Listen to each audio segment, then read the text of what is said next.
करने के लिए मेरी सरकार पूरी तरह प्रतिबद्ध है। जय हिंद, जय कर्नाटक। ವಿಷಯದ ಸುತ್ತಮುತ್ತ ನಡೆದಿದ್ದೇನು ಮತ್ತೆ ರಾಜ್ಯಪಾಲರ ಕರ್ತವ್ಯ ಏನಾಗಿತ್ತು, ರಾಜ್ಯ ಸರ್ಕಾರದ ಹಿತವನ್ನು ಬಯಸುವಂತ ನಡ್ಕೋಬೇಕಾದ ರೀತಿ ಏನು, ರಾಜ್ಯದ ಪ್ರಜೆಗಳಾಗಿರ್ಬೋದು, ರಾಜಕೀಯ ಪಕ್ಷಗಳಾಗಿರ್ಬೋದು. ಇವರು ಯಾರ ನಿರ್ದೇಶನದಲ್ಲಿ ಇವರು ಓದೋದಿಲ್ಲ ಅಂತ ಹೇಳಿದ್ರು? ಮೋಹನ್ ಭಗವತ್ ಅವ್ರು ಹೇಳಿದ್ರ, ನರೇಂದ್ರ ಮೋದಿ ಅವರು ಹೇಳಿದ್ರ, ಅಮಿತ್ ಶಾ ಅವರು? ತಾವು ಹೇಳ್ಬೋದು ಮೋಹನ್ ಭಗವತ್ ಇದಕ್ಕೇನು ಸಂಬಂಧ ಅಂತ. ಅವರೇ ಹೇಳ್ಬಿಟ್ಟಿದ್ದಾರೆ ನಮ್ಮದು ನೋಂದಾಯಿತ ಸಂಸ್ಥೆ ಅಲ್ಲ ಅಂತ ಹೇಳಿ. ಆಗಿರುವಾಗ ಹೂ ಈಸ್ ಮೋಹನ್ ಭಗವತ್?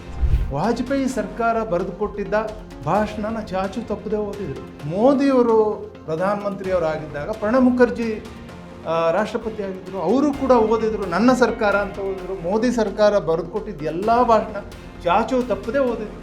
ಒಂದು ರಾಷ್ಟ್ರಗೀತೆಗೆ ಅಗೌರವ ತೋರಿಸಿ ಕರ್ನಾಟಕ ರಾಜ್ಯದ ಜನತೆಗೆ ಅಪಮಾನ ಮಾಡ್ತಕ್ಕಂಥದ್ದು ನಾವು ಸಹಿಸೋದಿಲ್ಲ. ಅವ್ರಿಗೆ ಅರ್ಥ ಮಾಡ್ಕೊಳ್ತಾ ಇಲ್ಲ ಮೀಡಿಯಾದವರು. ಪ್ರಜಾಪ್ರಭುತ್ವದಲ್ಲಿ ಏನೇನಿದೆ ಅಂತೇಳಿ ನ್ಯಾಯಾಂಗ, ಶಾಸಕಾಂಗ, ಕಾರ್ಯಾಂಗ ಮತ್ತು ಮಾಧ್ಯಮ ಅನ್ನೋದು ಮತ್ತು ಉದ್ಯಮ ಅನ್ನೋದು ಸಹ ಇದೆ. ಈಗ ಉದ್ಯಮ ಆಗಿರೋದ್ರಿಂದ ದೊಡ್ಡ ತಾಪತ್ರೆ ಆಗ್ತಾ ಇದೆ. ಸ್ನೇಹಿತರೆ ನಮಸ್ಕಾರ. ಈ ದಿನದಲ್ಲಿ ನಡೀತಾ ಇರ್ತಕ್ಕಂಥ ಈ ಅತಿ ಮುಖ್ಯವಾದ ಚರ್ಚೆಗೆ ನಿಮಗೆಲ್ಲ ಸ್ವಾಗತ. ನೀವು ಗಮನಿಸಿರೋ ಹಾಗೆ ನಮ್ಮ ಕರ್ನಾಟಕ ರಾಜ್ಯದಲ್ಲಿ ಇತ್ತೀಚೆಗೆ ರಾಜ್ಯಪಾಲರು ನಡೆದುಕೊಂಡ ವಿಷಯದ ಬಗ್ಗೆ ಒಂದು ದೊಡ್ಡ ವಿವಾದ ಉಂಟಾಗಿತ್ತು. ರಾಜ್ಯಪಾಲರು ತಮ್ಮ ಸಾಂವಿಧಾನಿಕ ಕರ್ತವ್ಯವನ್ನು ನಿರ್ವಹಿಸಿಲ್ಲ ಅನ್ನೋ ವಿಷಯ ಮುನ್ನೆಲೆಗೆ ಬಂತು. ವಿಷಯ ಏನು ಅಂತಂದರೆ, ಜಂಟಿ ಅಧಿವೇಶನ ನಡೆದಾಗ ರಾಜ್ಯ ಸರ್ಕಾರ ತಯಾರು ಮಾಡಿಕೊಟ್ಟಿದ್ದ ಭಾಷಣವನ್ನು ರಾಜ್ಯಪಾಲರು ಮೊದಲು ಓದಲ್ಲ ಅಂತ ಹೇಳಿದರು. ಅದಾದ ಮೇಲೆ ಜಂಟಿ ಅಧಿವೇಶನಕ್ಕೆ ಬಂದಂಥ ರಾಜ್ಯಪಾಲರು ಎರಡು ಸಾಲುಗಳಲ್ಲಿ ತಮ್ಮ ಭಾಷಣವನ್ನು ಮುಗಿಸಿ ರಾಷ್ಟ್ರಗೀತೆ ಶುರು ಮಾಡೋಕ್ಕೂ ಕಾಯ್ದೇನೆ ಹೊರಟಿದ್ದ ಒಂದು ಸನ್ನಿವೇಶವನ್ನು ನೀವು ಗಮನಿಸಿದಿರಿ. ಆ ಸಂದರ್ಭದಲ್ಲಿ ಕಾಂಗ್ರೆಸ್ನ ಹಿರಿಯ ನಾಯಕರಾದಂಥ BK ಹರಿಪ್ರಸಾದ್ ಅವರು ರಾಜ್ಯಪಾಲರನ್ನ ತಡೆದು ಸಂವಿಧಾನಿಕ ರೀತಿಯಲ್ಲಿ ನಡ್ಕೋಬೇಕು ನೀವು ಅಂತ ಹೇಳಿದ್ದು ವಿವಾದ ಆಯಿತು, ಅಥವಾ ಅದಕ್ಕೆ ಸಂಬಂಧಪಟ್ಟಾಗೆ ವಿವಾದವನ್ನು ಸೃಷ್ಟಿ ಮಾಡಲಾಯಿತು. ಈ ವಿಷಯದ ಸುತ್ತಮುತ್ತ ನಡೆದಿದ್ದೇನು ಮತ್ತು ರಾಜ್ಯಪಾಲರ ಕರ್ತವ್ಯ ಏನಾಗಿತ್ತು, ಇದರಲ್ಲಿ ರಾಜ್ಯಪಾಲರು ನಡ್ಕೊಂಡಿದ್ದು ಸಂವಿಧಾನದ ಅವರ ಕರ್ತವ್ಯಕ್ಕೆ ಪೂರಕವಾಗಿತ್ತಾ ಅಥವಾ ರಾಜ್ಯ ಸರ್ಕಾರದ ಹಿತಕ್ಕೆ ಪೂರಕವಾಗಿತ್ತಾ ಇಲ್ವಾ, ಮತ್ತು ಈ ಒಂದು ಸಂದರ್ಭದಲ್ಲಿ ರಾಜ್ಯ ಸರ್ಕಾರದ ಹಿತವನ್ನು ಬಯಸುವಂಥ ನಡ್ಕೋಬೇಕಾದ ರೀತಿ ಏನು, ರಾಜ್ಯದ ಪ್ರಜೆಗಳಾಗಿರ್ಬೋದು, ರಾಜಕೀಯ ಪಕ್ಷಗಳಾಗಿರ್ಬೋದು, ಇವೆಲ್ಲದರ ಬಗ್ಗೆ ನಮ್ಮ ಜೊತೆ ಚರ್ಚೆ ಮಾಡಲಿಕ್ಕೆ ನಮ್ಮ ಜೊತೆ ನೇರವಾಗಿ ಇವತ್ತು ನಮ್ಮ ಸ್ಟುಡಿಯೋದಲ್ಲಿ ಕಾಂಗ್ರೆಸ್ನ ಹಿರಿಯ ನಾಯಕರಾದಂಥ ವಿಧಾನ ಪರಿಷತ್ ಸದಸ್ಯರೂ ಆದಂಥ BK ಹರಿಪ್ರಸಾದ್ ಅವರು ನಮ್ಮ ಜೊತೆ ಇದ್ದಾರೆ. ಸರ್, ಈ ಚರ್ಚೆಗೆ ನಿಮಗೆ ಸ್ವಾಗತ. ಹಾಗೆಯೇ ಈ ದಿನ .comನ ಕನ್ಸಲ್ಟಿಂಗ್ ಎಡಿಟರ್ ಆದಂಥ ಹಿರಿಯ ಪತ್ರಕರ್ತರು ಆದಂಥ ದೆಹಲಿಯಲ್ಲಿ ಅನೇಕ ವರ್ಷಗಳ ಕಾಲ ದೆಹಲಿಯ ವರದಿಗಾರರಾಗಿ ಕರ್ನಾಟಕದ ಅನೇಕ ಪ್ರತಿಷ್ಠಿತ ಪತ್ರಿಕೆಗಳಲ್ಲಿ ಕೆಲಸ ಮಾಡಿದಂಥ D ಉಮಾಪತಿ ಅವರು ಜೊತೆ ಇದ್ದಾರೆ. ಸರ್, ನಿಮಗೂ ಕೂಡ ಈ ಚರ್ಚೆಗೆ ಸ್ವಾಗತ. ಸರ್, ಮೊದಲನೇದಾಗಿ ಅವತ್ತು ರಾಜ್ಯಪಾಲರು ಬರ್ತಾರೆ ಜಂಟಿ ಅಧಿವೇಶನ ಉದ್ದೇಶಿಸಿ ಭಾಷಣ ಮಾಡಲಿಕ್ಕೆ ಅಂತೇಳಿ. ಅದಕ್ಕೆ ಮೊದಲೇ ಸ್ವಲ್ಪ ವಿವಾದಗಳು ಸೃಷ್ಟಿಯಾಗಿರುತ್ತೆ. ಅಂದರೆ ರಾಜ್ಯಪಾಲರು ಬರಲ್ಲ ಅಂತ ಹೇಳಿದರು, ಕೆಲವು ಅಂಶಗಳನ್ನ ತೆಗೆದಾಕಿ ಅಂತ ಹೇಳಿದ್ರು ಭಾಷಣದಲ್ಲಿ ಅನ್ನೋ ವಿವಾದಗಳು ಸೃಷ್ಟಿಯಾಗಿರುತ್ತೆ. ಬರದೇ ಇಲ್ವೇನೋ ಅಂತ ಇರುತ್ತದೆ. ಆದರೆ ರಾಜ್ಯಪಾಲರು ಅವತ್ತು ಬರ್ತಾರೆ, ಎರಡು ಸಾಲಿನಲ್ಲಿ ತಮ್ಮ ಭಾಷಣವನ್ನು ಮುಗಿಸಿ ಹೊರಟಾಗ ಅಲ್ಲಿ ಸ್ವಲ್ಪ ನೀವು ಹೋಗಿ ಕೇಳುವಂಥದ್ದಾಗ್ತದೆ. ಅದು ಆಮೇಲೆ BJP ಪಕ್ಷದವರು ಮತ್ತು JDS ಪಕ್ಷದವರು ಏನು ಮಾಡ್ತಾರೆ ಅಂತಂದರೆ, BK ಹರಿಪ್ರಸಾದ್ ಅವರು ರಾಜ್ಯಪಾಲರಿಗೆ ಅಗೌರವ ತೋರಿದ್ರು, ರಾಜ್ಯಪಾಲರನ್ನ ನಿಲ್ಲಿಸಿ ಮಾತಾಡಿಸ್ಲಿಕ್ಕೆ ಇದು ಮಾಡಿ ಅವ್ರಿಗೆ ಅಗೌರವ ತೋರಿಸಿದ್ರು ಅನ್ನೋ ಮಾತುಗಳನ್ನ ಎಲ್ಲ ಕಡೆ ಪ್ರಚಾರ ಮಾಡ್ತಾರೆ. ಕೆಲವು ಮೀಡಿಯಾಗಳು ಕೂಡ ಅದನ್ನೇ ವಿವಾದವಾಗಿ ಕನ್ವರ್ಟ್ ಮಾಡ್ಲಿಕ್ಕೆ ಟ್ರೈ ಮಾಡ್ತಾರೆ. ನಿಜಕ್ಕೂ ಅವತ್ತು ನಡೆದಿದ್ದೇನು ಸರ್? ಈಗ ನಾನು ಒಬ್ಬ ಕಾಂಗ್ರೆಸ್ ಪಕ್ಷದ ಸದಸ್ಯನಾಗಿ ಕಾಂಗ್ರೆಸ್ ವರ್ಕಿಂಗ್ ಕಮಿಟಿಯಲ್ಲಿ ಸುಮಾರು ವರ್ಷಗಳ ಕಾಲ ಇದ್ದು ಈಗಲೂ ಸಹ ಇದ್ದೀನಿ. ಸಾಂವಿಧಾನಿಕ ಪದವಿಗಳು ಮತ್ತು ಸಂವಿಧಾನಕ್ಕೆ ಏನು ಗೌರವ ಕೊಡಬೇಕು ಅನ್ನೋದನ್ನು ನಮ್ಮ ಕಾಂಗ್ರೆಸ್ ಪಕ್ಷದ ನಮ್ಮ ಪೂರ್ವಜರು ನಮ್ಗೆ ಹೇಳ್ಕೊಟ್ಟಿದ್ದಾರೆ. ನಾವು ಸಹ ತಿಳ್ಕೊಂಡಿರ್ತಕ್ಕಂಥವ್ನು, ಸಂವಿಧಾನದ ಬಗ್ಗೆ ಅಪಾರವಾದ ಗೌರವ ಇಟ್ಕೊಂಡಿರ್ತಕ್ಕಂಥವನು. ಯಾಕಂದರೆ ಈ ದೇಶದಲ್ಲಿ ಸಂವಿಧಾನ ಈಗ ತಾನೇ 77 ವರ್ಷಗಳ ಕಾಲ ಅದನ್ನು ನಾವು ಪೂರ್ಣಗೊಳಿಸಿದ್ದೇವೆ. ಸಂವಿಧಾನಕ್ಕೆ ಅಪಪ್ರಚಾರ ಬರದೇ ಇರೋ ರೀತಿಯಲ್ಲಿ ಆಗಬೇಕು ಅನ್ನೋದು ನಮ್ಮೆಲ್ಲರ ಒಂದು ಆಶಯ. ಸಂವಿಧಾನ ಈಗ ನೀವು ನಮ್ಮ ಸಂವಿಧಾನದಲ್ಲಿ ನೋಡಿದಾಗ ಒಬ್ಬ ಸಾಮಾನ್ಯ ಮನುಷ್ಯರಲ್ಲಿ ಸಂವಿಧಾನ ಅಂತ ಮಾತಾಡಿದ್ರೆ ಅವನಿಗೆ 395 ಅದರಲ್ಲಿ ಅನುಚ್ಛೇದಗಳಿತ್ತು ಅಂಥೇಳಿ ಏನು ಹೇಳೋದಿಲ್ಲ. ಅದೇ ಸರ್ ಸಂವಿಧಾನ ಅಂದರೆ ಅಂಬೇಡ್ಕರ್ ಅವರು 18% ರಿಸರ್ವೇಷನ್ನು OBCಗಳಿಗೆ ಕೊಡ್ತಾ ಈ ರಿಸರ್ವೇಷನ್ನು ಆ ರಿಸರ್ವೇಷನ್ ಅಂತ ಮಾತಾಡ್ತಾರೆ ವಿನಃ ಅಲ್ಲಿ ಈ ದೇಶದಲ್ಲಿ ಇರ್ತಕ್ಕಂಥ ಎಲ್ಲ ಸಕಲ ಜೀವ ಪ್ರಾಣಿಗಳಿಗೂ ಸಹ ನೆಮ್ಮದಿಯಾಗಿರಲಿಕ್ಕೆ ಯಾವ ರೀತಿ ಬೇಕು ಅನ್ನೋದನ್ನು, ಜೀವನವನ್ನು ಸಾಗಿಸಲಿಕ್ಕೆ ಯಾವ ರೀತಿ ಇರಬೇಕು ಈ ದೇಶ ಅನ್ನೋದನ್ನು ಆ ಸಂವಿಧಾನದಲ್ಲಿ ಅಡಕವಾಗಿದೆ. ಅದು ಈಗ 440 ಇರ್ಬೋದು ಈಗ ಆರ್ಟಿಕಲ್ಸು. ಇದರಲ್ಲಿ ಮೊದಲನೇ ಆರ್ಟಿಕಲ್ಲು, 2ನೇ ಆರ್ಟಿಕಲ್, 3ನೇ ಆರ್ಟಿಕಲ್, ಚಾಪ್ಟರ್ 1, 2, 3 ಅಂತ ಬಂದಾಗ ರಾಷ್ಟ್ರ ಅನ್ನೋದೇನು, ರಾಜ್ಯಗಳೇನು ಅನ್ನೋದನ್ನೆಲ್ಲ ವಿವರವಾಗಿರ್ತಕ್ಕಂಥ ಸಂವಿಧಾನ. ಇದರಲ್ಲಿ ಆರ್ಟಿಕಲ್ 163, 166 ಅಂತ ಬಂದಾಗ ರಾಜ್ಯಪಾಲರನ್ನ ನೇಮಕ ಮಾಡ್ತಕ್ಕಂಥದ್ದು ರಾಷ್ಟ್ರಪತಿಗಳು. ಅವ್ರಿಗೆ ಒಂದು ನಿರ್ದಿಷ್ಟವಾದ ಜವಾಬ್ದಾರಿ ಮತ್ತು ಕರ್ತವ್ಯ ಇದೆ. ಆ ನಿರ್ದಿಷ್ಟವಾದ ಜವಾಬ್ದಾರಿ ಕರ್ತವ್ಯ ಏನು ಅಂದರೆ, ರಾಜ್ಯಪಾಲರು ರಾಜ್ಯಕ್ಕೆ ಬಂದಾಗ ಈಸ್ ನಾಟ್ ಎನ್ ಅಥಾರಿಟಿ. ಅವರು ಸಂವಿಧಾನದ ಮುಖ್ಯಸ್ಥರು, ಅಂದರೆ ಕಸ್ಟೋಡಿಯನ್ ಆಫ್ ದಿ ಕಾನ್ಸ್ಟಿಟ್ಯೂಷನ್ ಅಂತ ಹೇಳ್ತಾರೆ. ರಾಷ್ಟ್ರ ಮಟ್ಟದಲ್ಲಿ ರಾಷ್ಟ್ರಪತಿಗಳು ಕಸ್ಟೋಡಿಯನ್ ಆಫ್ ದ ಕಾನ್ಸ್ಟಿಟ್ಯೂಷನ್, ರಾಜ್ಯ ಮಟ್ಟದಲ್ಲಿ ರಾಜ್ಯಪಾಲರು ಕಸ್ಟೋಡಿಯನ್ ಆಫ್ ದ ಕಾನ್ಸ್ಟಿಟ್ಯೂಷನ್. ಕಾನ್ಸ್ಟಿಟ್ಯೂಷನ್ನ ಚೌಕಟ್ಟಿನಲ್ಲಿ ಏನೆಲ್ಲ ನಡಿಬೇಕು ಅದಕ್ಕೆ ಸುಗಮವಾಗಿ ನಡ್ಕೊಂಡು ಹೋಗಲಿಕ್ಕೆ ಅವರು ಅನುವು ಮಾಡಿಕೊಡ್ತಕ್ಕಂಥದ್ದು ರಾಜ್ಯಪಾಲರ ಆದ್ಯ ಕರ್ತವ್ಯ ಅಂತ ಎಲ್ಲರದ ಭಾವನೆ. 163, 66ರಲ್ಲಿ ಏನು ಭಾಳ ಸ್ಪಷ್ಟವಾಗಿ ಹೇಳುತ್ತೆ, ರಾಜ್ಯಪಾಲರು ರಾಜ್ಯದ ಏನು ಸಂಪುಟ ಏನಿದೆ, ಮಂತ್ರಿಮಂಡಲ ಏನಿದೆ, ಅದನ್ನು ಏನು ತೀರ್ಮಾನ ಮಾಡಿ ಅವ್ರಿಗೆ ಹೇಳುತ್ತೆ ಅದನ್ನು ಅವ್ರು ಒಪ್ಕೊಳ್ಬೇಕು ಅನ್ನೋದು ಇದೆ. ಒಪ್ಕೊಳ್ಳೇಬೇಕು ಅನ್ನೋದು ಏನೂ ಇಲ್ಲ. ಅದನ್ನು ಡಿಸೆಂಟ್ ನೋಟು ಸಹ ಕೊಡ್ಬೋದು. ಆದರೆ ಇದು ಒಂದು ರೀತಿಯ ಒಂದು ಸಂಪ್ರದಾಯ ನಮ್ಮ ದೇಶದಲ್ಲಿ ಬಂದಿರತಕ್ಕಂಥದ್ದು. ಯಾಕಂದರೆ ನಮ್ಮದು ಇದು ಲೆಜಿಸ್ಲೇಟರ್ ಇದು ಪಾರ್ಲಿಮೆಂಟ್ರಿ ಸಿಸ್ಟಮಲ್ಲಿ ನಾವು ವೆಸ್ಟ್ ಮಿನಿಸ್ಟರ್ ಅಂದರೆ ಲಂಡನ್ನಲ್ಲಿರ್ತಕ್ಕಂಥ ವೆಸ್ಟ್ ಮಿನಿಸ್ಟರ್, ಯಾಕಂದರೆ ಮದರ್ ಆಫ್ ಡೆಮೋಕ್ರಸಿ ಅಂತೀವಿ. ಅಲ್ಲಿ ಲಿಖಿತವಾದ ಸಂವಿಧಾನ ಇಲ್ಲ. ಲಂಡನ್ನಲ್ಲಿ ಅವರು ಪ್ರಾಕ್ಟೀಸ್ ಮಾಡ್ತಕ್ಕಂಥದ್ದನ್ನು ಹೇಳ್ಕೊಂಡು ಬರ್ತಾರೆ. ನಮ್ಮಲ್ಲಿ ಇಡೀ ಪ್ರಪಂಚದಲ್ಲಿ ಅತಿ ದೊಡ್ಡ ಲಿಖಿತ ಸಂವಿಧಾನ ಇರ್ತಕ್ಕಂಥದ್ದು ಭಾರತ ದೇಶ ಅಂತ ನಾವು ಹೆಮ್ಮೆ ಬೀಳ್ತೀವಿ. ಈ ಲಿಖಿತ ಸಂವಿಧಾನದಲ್ಲಿ ಏನಿದೆ ಅಂತ ಹೇಳಿದ್ರೆ, ಇದೆಲ್ಲ ಗೊಂದಲಗಳಿರೋದ್ರಿಂದನೇ ಬಾಬಾ ಸಾಹೇಬ್ ಅಂಬೇಡ್ಕರ್ ಅವರು ಡ್ರಾಫ್ಟ್ ಕಮಿಟಿ ಚೇರ್ಮನ್ ಆಗಿ ಈ ಗೊಂದಲಗಳನ್ನೆಲ್ಲ ನಿರ್ವಹಣೆ ಮಾಡಲಿಕ್ಕೆ ಒಂದೊಂದೇ ಆರ್ಟಿಕಲ್ನ 395ವರೆಗೂ ತಗೊಂಡೋಗಿದ್ದಾರೆ. ಅದರಲ್ಲಿ 176(1) ಅದರಲ್ಲಿ ಏನು ಹೇಳುತ್ತೆ ಸಂವಿಧಾನದಲ್ಲಿ, ಚುನಾವಣೆ ಆದ ನಂತರ ಜಂಟಿ ಅದರ ಪರಿಷತ್ತಿದ್ದರೆ ಜಂಟಿ ಅಧಿವೇಶನ, ಇಲ್ಲಾಂದರೆ ಗೆದ್ದಿರ್ತಕ್ಕಂಥ ಶಾಸಕರಿಗೆ ಮೊದಲನೇ ಭಾಷಣ ಅವ್ರು ಮಾಡ್ತಕ್ಕಂಥದ್ದು. ಅದು ವರ್ಷದ ಪ್ರಾರಂಭದಲ್ಲಿ ಹಿಂದಿನ ವರ್ಷ ಏನಾಗಿದೆ, ಮುಂದಿನ ವರ್ಷ ಯಾವ ರೀತಿ ಸರ್ಕಾರ ನಡ್ಕೊಂಡು ಹೋಗಬೇಕು ಅನ್ನೋದನ್ನು ಒಂದು ಸಂಕ್ಷಿಪ್ತವಾಗಿ ಅದನ್ನು ಸರ್ಕಾರ ಏನು ತೀರ್ಮಾನ ಮಾಡಿಕೊಟ್ಟಿರುತ್ತೆ ಅದನ್ನು ಓದಬೇಕಾಗತ್ತೆ. ಅದನ್ನು ಓದಬೇಕು ಅಂಥೇಳಿ ಕಾನೂನಲ್ಲಿ ಎಲ್ಲೂ ಇಲ್ಲ. ಆದರೆ ಅದು ಪ್ರಾಕ್ಟೀಸ್ ಬಂದಿರೋದ್ರಿಂದ ಈಗ ಕೆಲವು ವಿಚಾರಗಳಲ್ಲಿ ಅವ್ರಿಗೆ ಅನಿಸಿಕೆ ಇರ್ಬೋದು, ಭಿನ್ನಮತ ಇರ್ಬೋದು, ಆಗ ಅದನ್ನು ಬಿಟ್ಟು ಓದ್ಬೋದು, ಇಲ್ಲ ಅಂತೇನಲ್ಲ. ಆದರೆ ಇವ್ರು ಮಾಡಿದ ಕೆಲಸ ಏನು, ಆರ್ಟಿಕಲ್ 176 ಭಾಳ ಸ್ಪಷ್ಟವಾಗಿದೆ, shell address the joint session ಅಂಥೇಳಿ. ಇವರು ಹಿಂದಿನ 2 ದಿವಸದಿಂದನೇ ನಾನು ಸೆಷನ್ಗೆ ಹೋಗೋದಿಲ್ಲ ಅಂದರೆ, ಒಬ್ಬ ಸಂವಿಧಾನದ ಅಡಿಯಲ್ಲಿ ರಾಷ್ಟ್ರಪತಿಯ ಕೈಯಲ್ಲಿ ನೇಮಕಗೊಂಡು ಇಲ್ಲಿ ರಾಜ್ಯದ ಹೈಕೋರ್ಟ್ನ ಮುಖ್ಯ ನ್ಯಾಯಾಧೀಶರವರಿಗೆ ಪ್ರಮಾಣ ವಚನ ಮಾಡಿ ಸಂವಿಧಾನವನ್ನು ಎತ್ತಿ ಕಾಪಾಡ್ತೀನಿ ಅಂತ ಅವರು ಸಂವಿಧಾನದ ವಿರುದ್ಧ ಹೋಗ್ತೀನಿ ಅಂದಾಗ ಎಲ್ಲರದ್ದು ಪ್ರಶ್ನೆ ಚಿಹ್ನೆ ಬರುತ್ತೆ. ಇವರು ಯಾರ ನಿರ್ದೇಶನದಲ್ಲಿ ಇವರು ಓದೋದಿಲ್ಲ ಅಂತ ಹೇಳಿದ್ರು? ಮೋಹನ್ ಭಗವತ್ ಅವರು ಹೇಳಿದ್ರ, ನರೇಂದ್ರ ಮೋದಿ ಅವರು ಹೇಳಿದ್ರ, ಅಮಿತ್ ಶಾ ಅವರು? ತಾವು ಹೇಳ್ಬೋದು ಮೋಹನ್ ಭಗವತ್ಗೆ ಏನು ಸಂಬಂಧ ಅಂತ. ಅವರೇ ಹೇಳಿಬಿಟ್ಟಿದ್ದಾರೆ ನಮ್ಮದು ನೋಂದಾಯಿತ ಸಂಸ್ಥೆ ಅಲ್ಲ ಅಂಥೇಳಿ. ಆಗಿರುವಾಗ ಹೂ ಈಸ್ ಮೋಹನ್ ಭಗವತ್? ಅವರು ಹೇಳೋ ರೀತಿಯಲ್ಲಿ ಇವರು ಅದನ್ನು ಓದೋದಿಲ್ಲ ಅಂತ ಹೇಳಿದ್ರೆ ಅದಕ್ಕೆ ನಾವು ಯಾರೂ ಸಹ ಒಪ್ಪಕ್ಕೆ ತಯಾರಿಲ್ಲ. ಅದರ ಜೊತೆಗೆ ಇವರು ಮಾಡಿರ್ತಕ್ಕಂಥದ್ದು ಏನು ಅಂದರೆ, ಅದರಲ್ಲಿ ಭಾಳ ಸ್ಪಷ್ಟವಾಗಿದೆ, ಯಾವುದೇ ಸರ್ಕಾರಿ ಕಾರ್ಯಕ್ರಮದಲ್ಲಿ ರಾಜ್ಯಪಾಲರು ಬಂದಾಗ ಮೊದಲು ರಾಷ್ಟ್ರಗೀತೆಯನ್ನು ಆಡ್ತಕ್ಕಂಥದ್ದು, ಕಾರ್ಯಕ್ರಮ ಮುಗಿದ ತಕ್ಷಣ ರಾಷ್ಟ್ರಗೀತೆಯನ್ನು ಆಡ್ತಕ್ಕಂಥದ್ದು. ಇವರೇನು ನಾಡಗೀತೆ, ಆಮೇಲೆ ನಾಡಗೀತೆ ರಾಜ್ಯಗಳಲ್ಲಿ ತಮಿಳುನಾಡಿನಲ್ಲಿ ರಾಷ್ಟ್ರಗೀತೆ ಕಡ್ಡಾಯ ಕಂಪಲ್ಸರಿ ಅವ್ರು ಮ್ಯಾಂಡೇಟ್ರಿ ಆಡಲೇಬೇಕು ಯಾವುದೇ ಕಾರ್ಯಕ್ರಮಕ್ಕೆ ಹೋದ್ರೂ ಸಹ. ಇವರು ಬಂದರು, ಯಾಕಂದರೆ ಯಾರೋ ಖಾಲಿ ಪೋಲಿ ಯಾರೋ ಅಪಾಯಿಂಟ್ ಮಾಡಿರ್ತಾರೆ ಅಂದರೆ ಪರವಾಗಿಲ್ಲ. ಇವರು ರಾಜಕೀಯ ರಂಗದಲ್ಲಿದ್ದವರು, ನನಗೆ ಭಾಳ ಒಳ್ಳೆಯ ಸ್ನೇಹಿತರವರು. ನಾನು ಅವರಿಬ್ಬರು ಒಟ್ಟಿಗೆ ರಾಜ್ಯಸಭಾದಲ್ಲಿದ್ದವರು, ಅವರು ಸಭಾನಾಯಕರಾಗಿದ್ದರು, ನಾನು ವಿರೋಧ ಪಕ್ಷದಲ್ಲಿದ್ದವನು, ಒಳ್ಳೆಯ ಸ್ನೇಹಿತರವರು. ಇವರು ಬಂದರು, ರಾಷ್ಟ್ರಗೀತೆ ನುಡಿಸಾಗಿ 2 ಲೈನ್ 32 ಸೆಕೆಂಡ್ ಓದಿ ಇಳ್ಕೊಂಡು ಹೋಗ್ತಾ ಇದ್ದಾರೆ. ನಮ್ಮ ಸಭಾಪತಿಗಳು ಬಸವರಾಜ ಹೊರಟ್ಟಿಯವರು ಅವ್ರ ಕೈ ಹಿಡಿತಾ ಇದ್ದಾರೆ, ಇಳಿದು ಹೋಗ್ತಾನೆ ಇದ್ದಾರೆ.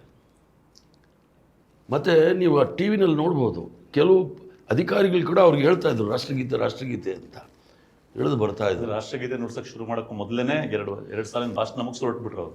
ಹೀರಿ ಓಡಿಸ್ಬೋದು. ಅವ್ರಿಗೆ ಈಗ ಏನು ಹೇಳ್ತಾರೆ, ಅದು ನುಡಿಸ್ಬೇಕಾಗಿದ್ದು ಅಲ್ಲಿ ಪೊಲೀಸ್ ಬ್ಯಾಂಡ್ ಇರುತ್ತೆ, ಅವ್ರು ನುಡಿಸ್ಬೇಕಾದ್ರೆ ಸೆಕ್ರೆಟರಿಯೇಟ್ ಹೇಳಬೇಕಾಗಿತ್ತು, ಸ್ಪೀಕರ್ ಆಫೀಸಿಂದ ಹೇಳಬೇಕಾಗಿತ್ತು. ಜೈ ಹಿಂದ್ ಅಂದ ತಕ್ಷಣ ಅವ್ರು ಅದೊಂದು ರಾಷ್ಟ್ರಪತಿ ರಾಜ್ಯಪಾಲರ ಭಾಷಣ 1-1.5 ಗಂಟೆ ನಡೆಯುತ್ತೆ ಅಂತೇಳಿ ಅವರು ತಗೊಳ್ಕೊಂಡಿರ್ಬೋದು, ವಿಶ್ರಾಂತಿ ತಗೊಂಡು ಮಾತ್ರ. ಆದ್ರೂ ಕೂಡ ಒಬ್ಬ ರಾಜ್ಯದ ಮುಖ್ಯಸ್ಥರಾಗಿ ಅವರು ಕಾನ್ಸ್ಟಿಟ್ಯೂಷನಲ್ ಹೆಡ್ ಆಗಿ ಅವ್ರು ಹೇಳಬೇಕಾಯ್ತು ರಾಷ್ಟ್ರಗೀತೆ ನುಡಿಸಿ ನಾನು ಹೋಗ್ತೀನಿ ಅಂತ. ಅದು ಹೇಳ್ಬೋದಿತ್ತು. ಬಾಕಿ ಎಲ್ಲ ಹೇಳಕ್ಕೆ ಬರುತ್ತೆ, ರಾಷ್ಟ್ರಗೀತೆ ನುಡ್ಸಕ್ಕೆ ಹೇಳಿ ಅಂತ ಹೇಳೋಕ್ಕೆ ಯಾಕೆ ಬರಲಿಲ್ಲ ಅವ್ರಿಗೆ? ನಮ್ಮ ಏನು ಇದೇನಿತ್ತು ಅಂದರೆ ಅಬ್ಜೆಕ್ಷನ್ಸ್ ಏನಿತ್ತು ಅಂದರೆ, ನೀವು ಭಾಷಣ ಮಾಡಲಿಲ್ಲ, ಜಂಟಿ ಅಧಿವೇಶನ ಭಾಷಣ ಮಾಡಲಿಲ್ಲ, ಪರವಾಗಿಲ್ಲ, ರಾಷ್ಟ್ರಗೀತೆಗೆ ಅಪಮಾನ ಮಾಡಬೇಡಿ ಅಂತ ನಮ್ಮ ನಿಲುವು. ನೀವತ್ತು ನಾನು ಅಲ್ಲಿ ಎದುರಿಗೆ ಹೋದಾಗ, ಯಾಕಂದರೆ ಅಲ್ಲಿ ಮುಂದೆ ಕೆಲವು ಸದಸ್ಯರು ಅವ್ರಿಗೆ ಕೇಳ್ತಾ ಇದ್ರು, ಅವ್ರಿಗೆ ಉತ್ತರ ಕೊಡಲಿ ಸೀದಾ ಬರ್ತಾರೆ. ನಾನು ಸೀದಾ ಅಡ್ಡ ಹೋದೆ. ನಾನು ಭಾಳ ಸ್ಪಷ್ಟವಾಗಿ ಹಿಂದಿನಲ್ಲೇ ಹೇಳಿದೆ ಅವ್ರಿಗೆ, ನಾವಲ್ಲಿ ರಾಜ್ಯಪಾಲರಿಗೆ ಮಾ ಮಹಿಮ್ ಅಂತ ಹೇಳ್ತೀವಿ. ಮಾ ಮಹಿಮ್ ये गलत किया है, आपने परंपरा गलत परंपरा किया है, ये गलत परंपरा नहीं, ವಾಪಸ್ ಜಾಯಿಯೇ, ರಾಷ್ಟ್ರಗೀತೆ ಗಾಯಿ ಅಂತ ಇಷ್ಟೇ ಹೇಳಿದ್ದು. ಹೇಳ್ದು ಆ ಕಡೆ ಈ ಕಡೆ ಎಲ್ಲ ಯಾರು ಹೇಳಿದ್ರು ಏನು ಮಾಡೋದು ಅಂತ ನನಗೆ ಗೊತ್ತಾಗಲಿಲ್ಲ. ನಾವು ಇಷ್ಟೊಂದು ಜವಾಬ್ದಾರಿ ಸ್ಥಾನದಲ್ಲಿ ಇದ್ಕೊಂಡು ಅವ್ರಿಗೆ ಅಗೌರವ ತೋರಿಸ್ಬೇಕು ಅಂತಿಲ್ಲ. ಸಂವಿಧಾನಕ್ಕೆ ಏನಾದರೂ ಅಗೌರವ ಯಾರಾದರೂ ತೋರಿಸಿದ್ರೆ ಅದು ರಾಜ್ಯಪಾಲರಲ್ಲ. ನೀವು ಹಾಗಿದ್ರೆ ಅವರು ಭಾಷಣ ಮಾಡದೇ ಇದ್ದನ್ನೇನು ನೀವು ಪ್ರಶ್ನೆ ಮಾಡಿಲ್ಲ, ಬಟ್ ನೋಡಿ, ಅದಕ್ಕೆ ನಾನು ಸಂವಿಧಾನ ಕೋಟ್ ವಿಷಯಗಳು ಬಂದಿದ್ದ ಆ ರೀತಿ ನಾನು ಅದಕ್ಕೋಸ್ಕರ ನಾನು ಭಾಳ ಸ್ಪಷ್ಟವಾಗಿ ಹೇಳಿದ್ದು, ಅವ್ರಿಗೆ has got all the discretionary power, ಓದಬಾರ್ದು, ಆದರೆ ಅಡ್ರೆಸ್ ಮಾಡಬೇಕು. ಬಂದು ನೀವು ಯಾವುದಾದ್ರೂ ಕಟ್ ಮಾಡಿ ಸೆನ್ಸರ್ ಮಾಡ್ದಂಗೆ ಮಾಡ್ಬೋದು. ಆದರೆ ಒಂದು ರಾಷ್ಟ್ರಗೀತೆಗೆ ಅಗೌರವ ತೋರಿಸಿ ಕರ್ನಾಟಕ ರಾಜ್ಯದ ಜನತೆಗೆ ಅಪಮಾನ ಮಾಡ್ತಕ್ಕಂಥದ್ದು ನಾವು ಸಹಿಸೋದಿಲ್ಲ. ಯಾಕಂದರೆ ನನ್ನ ಅನುಭವದಲ್ಲಿ, ರಾಷ್ಟ್ರ ರಾಜಕಾರಣದಲ್ಲಿ ನಾನು ಸುದೀರ್ಘವಾದ ಅನುಭವ ಇರೋದರಿಂದ, ರಾಷ್ಟ್ರಗೀತೆಗಳು ಅವೆಲ್ಲ ಹಾಡಿದಾಗ ಜನ ಎಷ್ಟು ರೋಮಾಂಚ ಆಗ್ತಾರೆ ಅಂತ ನನಗೆ ಗೊತ್ತಿದೆ. ನೀವು ಅದಕ್ಕೆ ಅಪಮಾನ ಮಾಡಿದಾಗ ನಾವು ಸಹಿಸ್ಕೊಂಡಿರೋಕ್ಕಾಗೋದಿಲ್ಲ. ಅದಕ್ಕೋಸ್ಕರ ನಾನು ರಾಷ್ಟ್ರಗೀತೆ ಆಡ್ಬಿಟ್ಟು ನೀವು ಹೋಗಿ ಅಂಥೇಳಿ ನಾವು ಅವ್ರನ್ನ ಪ್ರಶ್ನೆ ಮಾಡಿದಾಗ ಇವ್ರು ಯಾರೂ ಬಿಡಲಿಲ್ಲ. ಯಾಕಂದರೆ ಭಾರತೀಯ ಜನತಾ ಪಾರ್ಟಿಗೆ ಅಥವಾ ಜನಸಂಘಕ್ಕೆ, RSSಗೆ, ಹಿಂದೂ ಮಹಾಸಭಕ್ಕೆ ತ್ರಿವರ್ಣ ಧ್ವಜದ ಬಗ್ಗೆ ಗೌರವ ಇಲ್ಲ, ರಾಷ್ಟ್ರಗೀತೆ ಬಗ್ಗೆ ಗೌರವ ಇಲ್ಲ. ಒಂದೇ ಮಾತರಂ ಇಟ್ಕೊಂಡು 10 ಗಂಟೆಗಳ ಕಾಲ ಚರ್ಚೆ ಮಾಡೋ ಜನ ರಾಷ್ಟ್ರಗೀತೆಗೆ 10 ನಿಮಿಷ ನಿಲ್ಲೋದಿಲ್ಲ ಅಂತಂದರೆ ಇದು ದೇಶಕ್ಕೆ, ರಾಜ್ಯಕ್ಕೆ, ರಾಜ್ಯದ ಜನತೆಗೆ ಅಗೌರವ ತೋರಿಸ್ತಕ್ಕಂಥದ್ದು. ನಾವೊಂದು ಪ್ರಗತಿಪರ ರಾಜ್ಯ, ಇಲ್ಲಿ ನಾವು ನೆಲದ ಕಾನೂನಿಗೆ ಗೌರವ ಕೊಡ್ತಕ್ಕಂಥ ನಾಗರಿಕರು ಇರ್ತಕ್ಕಂಥ ರಾಜ್ಯದಲ್ಲಿ ನೀವು ಅಗೌರವವಾಗಿ ನೋಡಿರ್ತಕ್ಕಂಥದ್ದು ನಾವು ಯಾರೂ ಸಹ ಸಹಿಸೋದಿಲ್ಲ. ನೀವು ರಾಷ್ಟ್ರಗೀತೆ ಆಡಿಲ್ದಿರೋದು ರಾಷ್ಟ್ರ ದ್ರೋಹದ ಕೆಲಸ ಅಂತ ನಾನು ಅಲ್ಲೇ ಸ್ಪಷ್ಟವಾಗಿ ಹೇಳಿ. ಸೊ ಈ ಕಾರಣಕ್ಕೆ ಅಲ್ಲಿ ಸ್ವಲ್ಪ ತಳ್ಳಾಟ ಇದಾಗಿತ್ತು. ಬಟ್ ಅದನ್ನ ಬಿಂಬಿಸಿದ್ದು ಹೇಗೆ ಅಂತಂದ್ರೆ, ನೀವು ಭಾಷಣ ಮಾಡಿದ ತಪ್ಪು ಅಂತ ಹರಿಪ್ರಸಾದ್ ಅವರು ನೀವು ಪ್ರಶ್ನೆ ಎತ್ತಿರೋದು ರಾಷ್ಟ್ರಗೀತೆ ಆಡದೇ ಇದ್ದಿದ್ರ, ರಾಷ್ಟ್ರಗೀತೆಗೆ ನಿಲ್ದೇ ಇದ್ದಿದ್ರ ಬಗ್ಗೆ ಮಾತ್ರ. ನಾವು ಅವ್ರು ಭಾಷಣ ಮಾಡಿಲ್ದಿರೋದಕ್ಕೆ ನಮ್ಗೇನು ಅಭ್ಯಂತರ ಇಲ್ಲ. ಡಿಸ್ಕ್ರಿಷನರಿ ಆರ್ಟಿಕಲ್ 163, 166 ಇದೆ, ಅವ್ರು ಮಾಡಲೇಬೇಕು ಅಂತ ಏನಿಲ್ಲ, ಸೆನ್ಸರ್ ಮಾಡಿ ಮಾತಾಡ್ಬೋದಿತ್ತು. ಆದ್ರೇನು ಕೂಡ ಇದು ಗೊತ್ತಾಯ್ತು ವಿಷಯ. ಬಿಹಾರ, ಉತ್ತರ ಪ್ರದೇಶ, ಮಧ್ಯಪ್ರದೇಶ ಅಲ್ಲ, ದಕ್ಷಿಣ ಭಾರತದಲ್ಲಿರ್ತಕ್ಕಂಥ ಒಂದು ನಾಗರಿಕ ಸಮಾಜದಲ್ಲಿರ್ತಕ್ಕಂಥ ಅತ್ಯಂತ ಸೂಕ್ಷ್ಮ ಜೀವಿಗಳಲ್ಲಿರ್ತಕ್ಕಂಥವ್ರು ಎಲ್ಲವನ್ನೂ ಸಹ ಗಮನಿಸ್ತಾ ಇರ್ತಾರೆ. ಆದ್ದರಿಂದ ಎಚ್ಚರ ವಹಿಸಬೇಕಾಗಿತ್ತು ಇವರು. ಯಾಕಂದರೆ ಮಧ್ಯಪ್ರದೇಶದಲ್ಲಿ ನಾವು ಏನೇನು ಆಗ್ತಾಯಿದೆ ಅಂತ ನೋಡಿದಾಗ ಗೊತ್ತಾಗುತ್ತೆ. ಇದಕ್ಕೆ ನಾವು ಒಪ್ಪೋಕ್ಕೆ ಸಾಧ್ಯ ಇಲ್ಲ. ಆದ್ದರಿಂದ ರಾಷ್ಟ್ರಗೀತೆಗೆ ಅಗೌರವ ತೋರಿಸಿದ್ರು, ಸಂವಿಧಾನಕ್ಕೆ ಅಗೌರವ ತೋರಿಸಿದ್ರು. ಯಾಕಂದರೆ ಸಂವಿಧಾನದಲ್ಲಿದೆ, ಆ ರೂಲ್ಸ್ ಮಾಡ್ತಾರೆ ನೋಡಿ, ಅದರಲ್ಲಿದೆ ರಾಜ್ಯಪಾಲರು ಅಥವಾ ರಾಷ್ಟ್ರಪತಿ ಬರೋಕ್ಕಿಂತ ಬಂದ ತಕ್ಷಣ ಕಾರ್ಯಕ್ರಮ ಆರಂಭದ ಮೊದಲು ರಾಷ್ಟ್ರಗೀತೆ ಆಡಬೇಕು, ಕಾರ್ಯಕ್ರಮ ಹೋದ್ಮೇಲೆ ರಾಷ್ಟ್ರಗೀತೆ ಆಡ್ಬಿಟ್ಟು ಹೋಗಬೇಕು. ಅಷ್ಟೇ ನಾವು ಕೇಳಿದ್ದೇ ವಿನಃ TV ಅವರಿದ್ದಾರೆ, ಎಲೆಕ್ಟ್ರಾನಿಕ್ ಮೀಡಿಯಾ, ನಾನೊಬ್ಬನೇ ಅಲ್ಲ, ಭಾಳ ಸ್ಪಷ್ಟವಾಗಿ ಬರ್ತಾ ಇದೆ. ನಾವೆಲ್ಲೂ ಸಹ ಅಗೌರವಾಗಿ ತೋರಿಸಿಲ್ಲ ಅವ್ರಿಗೆ. ನೀವು ಇದು ಮಾಡಿರೋದು ತಪ್ಪು ಅಂತ ನಾವು ಹೇಳಿದ್ವಿ. ಅದು ಯಾವ ರೀತಿ ಬೇಕಾದ್ರೂ ಬಿಂಬಿಸ್ಬೋದು. ಗೋಧಿ ಮೀಡಿಯಾದವರು ಅದನ್ನು ಹೇಗೆ ಬೇಕಾದ್ರೂ ಬಿಂಬಿಸ್ಬೋದು. ಕಾರಣಕ್ಕೋಸ್ಕರ ನಾವು ಸತ್ಯವನ್ನು ತಿಳ್ಕೊಳ್ಳೋಣ ಅಂತ ಹೇಳ್ಬಿಟ್ಟು ನಿಮ್ಮ ನೇರವಾಗಿ ಏನಾಯಿತು ಅಂತ ಕೇಳಿ, ಅದು ಜನಕ್ಕೆ ವಾಸ್ತವ ತಿಳಿಯಬೇಕಾಗ್ತದೆ. ಇಡೀ ಪ್ರಪಂಚ ನೋಡಿದೆ. ನನಗೆ ಮಿಡ್ಲ್ ಈಸ್ಟಿಂದ ಮತ್ತು ಅಮೆರಿಕಾದಿಂದ ನಮ್ಮ ಡಾಕ್ಟರ್ ಫ್ರೆಂಡ್ ಇಬ್ಬರು ಎಲ್ಲ, ಅವರೇ ನೀವು ಮಾಡೋದು ಕರೆಕ್ಟ್ ಇದೆ, ರಾಜ್ಯಪಾಲರಾಗಿ ರಾಜಕೀಯ ಮಾಡಬಾರ್ದು, ಅವರು ರಾಜಕೀಯದಿಂದ ಮೇಲಿರ್ತಕ್ಕಂಥವ್ರನ್ನ ರಾಜ್ಯಪಾಲರು ನೋಡ್ತಾ ಇದ್ದೀವಿ, ಇದು ಭಾಳ ಸಣ್ಣತನ ತೋರಿಸಿದ್ದಾರೆ ಅಂತ ಹೇಳಿದ್ರು. ಸರ್, ಈಗ ಹರಿಪ್ರಸಾದ್ ಅವರು ಹೇಳಿದ್ರು ಏನಂತಂದರೆ, ಈಗ ಅವರು ಅಕಸ್ಮಾತ್ ಭಾಷಣದ ಆಯ್ದ ಭಾಗಗಳನ್ನ ಓದ್ಬೋದು, ಅವ್ರಿಗೆ ಇಷ್ಟ ಇಲ್ಲ ಅಂತಂದರೆ ಅಡ್ರೆಸ್ ಮಾಡಬೇಕು ಅನ್ನೋದು ಮುಖ್ಯ ಅನ್ನೋ ಥರ. ಆದರೆ ರಾಜ್ಯಪಾಲರಾಗಿರೋರು ರಾಜ್ಯ ಸರ್ಕಾರನ ಪ್ರತಿನಿಧಿಸ್ತಾ ಇರ್ತಾರೆ. ಮತ್ತು ನನ್ನ ಸರ್ಕಾರ ಅಂತ ಭಾಷಣ ಮಾಡ್ತಾರೆ. ಹಾಗೆ ಮಾಡುವಾಗ ರಾಜ್ಯ ಸರ್ಕಾರ ತಯಾರು ಮಾಡಿರೋ ಒಂದು ಭಾಷಣ ಸಾಮಾನ್ಯವಾಗಿ ಏನಾಗಿರ್ತದೆ ಅಂದರೆ ರಾಜ್ಯದ ಹಿತಕ್ಕೆ ಸಂಬಂಧಪಟ್ಟ ಅನೇಕ ವಿಷಯಗಳನ್ನ ಒಳಗೊಂಡಿರ್ತದೆ. ಈಗ ಈ ಒಂದು ವಿಷಯದಲ್ಲೂ ಬಂದಿದ್ದೇನು ಅಂತಂದರೆ, ಈ ಭಾಷಣದ ವಿಷಯದಲ್ಲೂ ನರೇಗಾ ಕ್ಯಾನ್ಸಲ್ ಮಾಡಿ VPG ರಾಮ್ಜಿ ತಂದಿದ್ರ ಬಗ್ಗೆ ಆಕ್ಷೇಪ ವ್ಯಕ್ತಪಡಿಸಿ ರಾಜ್ಯ ಸರ್ಕಾರ ತಂದಿರ್ಬೋದು, ಮತ್ತು ರಾಜ್ಯ ಸರ್ಕಾರಕ್ಕೆ ತೆರಿಗೆ ವಿಷಯದಲ್ಲಿ ಅನ್ಯಾಯ ಆಗಿರ್ತಕ್ಕಂಥ ವಿಷಯಗಳಿತ್ತು ಅನ್ನೋದು. ಇದನ್ನ ರಾಜ್ಯಪಾಲರು ಓದಲ್ಲ ಅಂತ ತೀರ್ಮಾನಿಸಿದ್ರೆ ಅದು ಸರಿ ಆಗುತ್ತಾ ಸರ್? ಮೊದಲನೇದಾಗಿ ರಾಜ್ಯ ಸಂವಿಧಾನ ಹೇಳಿರೋ ಪ್ರಕಾರ ರಾಜ್ಯದಲ್ಲಿ ಕಣ್ಣಿಗೆ ಮೇಲ್ನೋಟಕ್ಕೆ ಕಾಣುವಂಥ 2 ಅಧಿಕಾರ ಕೇಂದ್ರಗಳಲ್ಲಿ ಒಂದು ಅಧಿಕಾರ ಕೇಂದ್ರ ರಾಜ್ಯ ಸರ್ಕಾರ, ಇನ್ನೊಂದು ಅಧಿಕಾರ ಕೇಂದ್ರ ಕಣ್ಣಿಗೆ ಕಾಣಿಸದೇ ಇರುವಂಥದ್ದು ಕೇಂದ್ರ ಸರ್ಕಾರನ ಪ್ರತಿನಿಧಿಸುವಂಥ ಒಂದು ಇನ್ನೊಂದು ಅಧಿಕಾರ ಕೇಂದ್ರ ರಾಜ್ಯಪಾಲರ ಹುದ್ದೆ. ರಾಜ್ಯ ಸರ್ಕಾರ ಚುನಾವಣೆ ಅದು ಅಧಿಕಾರಕ್ಕೆ ಬರೆದು ಜನ ಓಟ್ ಕೊಟ್ಟು ಬಹುಮತ ಕೊಟ್ಟು ಅವ್ರಿಗೆ ಗೆಲ್ಲಿಸಿ ಕಳಿಸಿ ಅವರನ್ನು ಅಧಿಕಾರಕ್ಕೆ ತರ್ತಾರೆ. ಸೊ ಅದನ್ನು ನಾವು ಪೀಪಲ್ಸ್ ಮ್ಯಾಂಡೇಟ್ ಅಂತೀವಿ, ಕನ್ನಡದಲ್ಲಿ ಜನಾದೇಶ ಅಂತೀವಿ. ಜನಾದೇಶದ ಮುಂದೆ ರಾಜ್ಯಪಾಲರು ಕೂಡ ತಲೆ ತಗ್ಗಿಸ್ಬೇಕು. ಜನಾದೇಶಕ್ಕೆ ಮೊದಲನೇ ಸ್ಥಾನ ಇರೋದು. ಸೊ ಜನಾದೇಶಕ್ಕೆ ಗೌರವ ಕೊಡಬೇಕು ಅವರು. ಸೊ ಜನಾದೇಶ, ಅದಕ್ಕೋಸ್ಕರನೇ ಸಂವಿಧಾನದಲ್ಲಿ ಜನಾದೇಶದಿಂದ ಆಯ್ಕೆ ಆಗಿರುವಂಥ ಸರ್ಕಾರ ಏನು ಒಂದು ಭಾಷಣ ಬರೆದು ಕೊಡ್ತದೋ ಅದನ್ನು ನೀವು ಓದಬೇಕು ಅಂತ. ನೀವು ನೇಮಕ ಆಗಿರುವಂಥವ್ರು ಕೇಂದ್ರ ಸರ್ಕಾರ ರಾಷ್ಟ್ರಪತಿಯವರ ಪರವಾಗಿ ನೀವು ಇಲ್ಲಿ ಇರೋರು ಅಂಥವ್ರು. ರಾಷ್ಟ್ರಪತಿಯವರನ್ನು ಕೂಡ ಕೇಂದ್ರ ಸರ್ಕಾರನೇ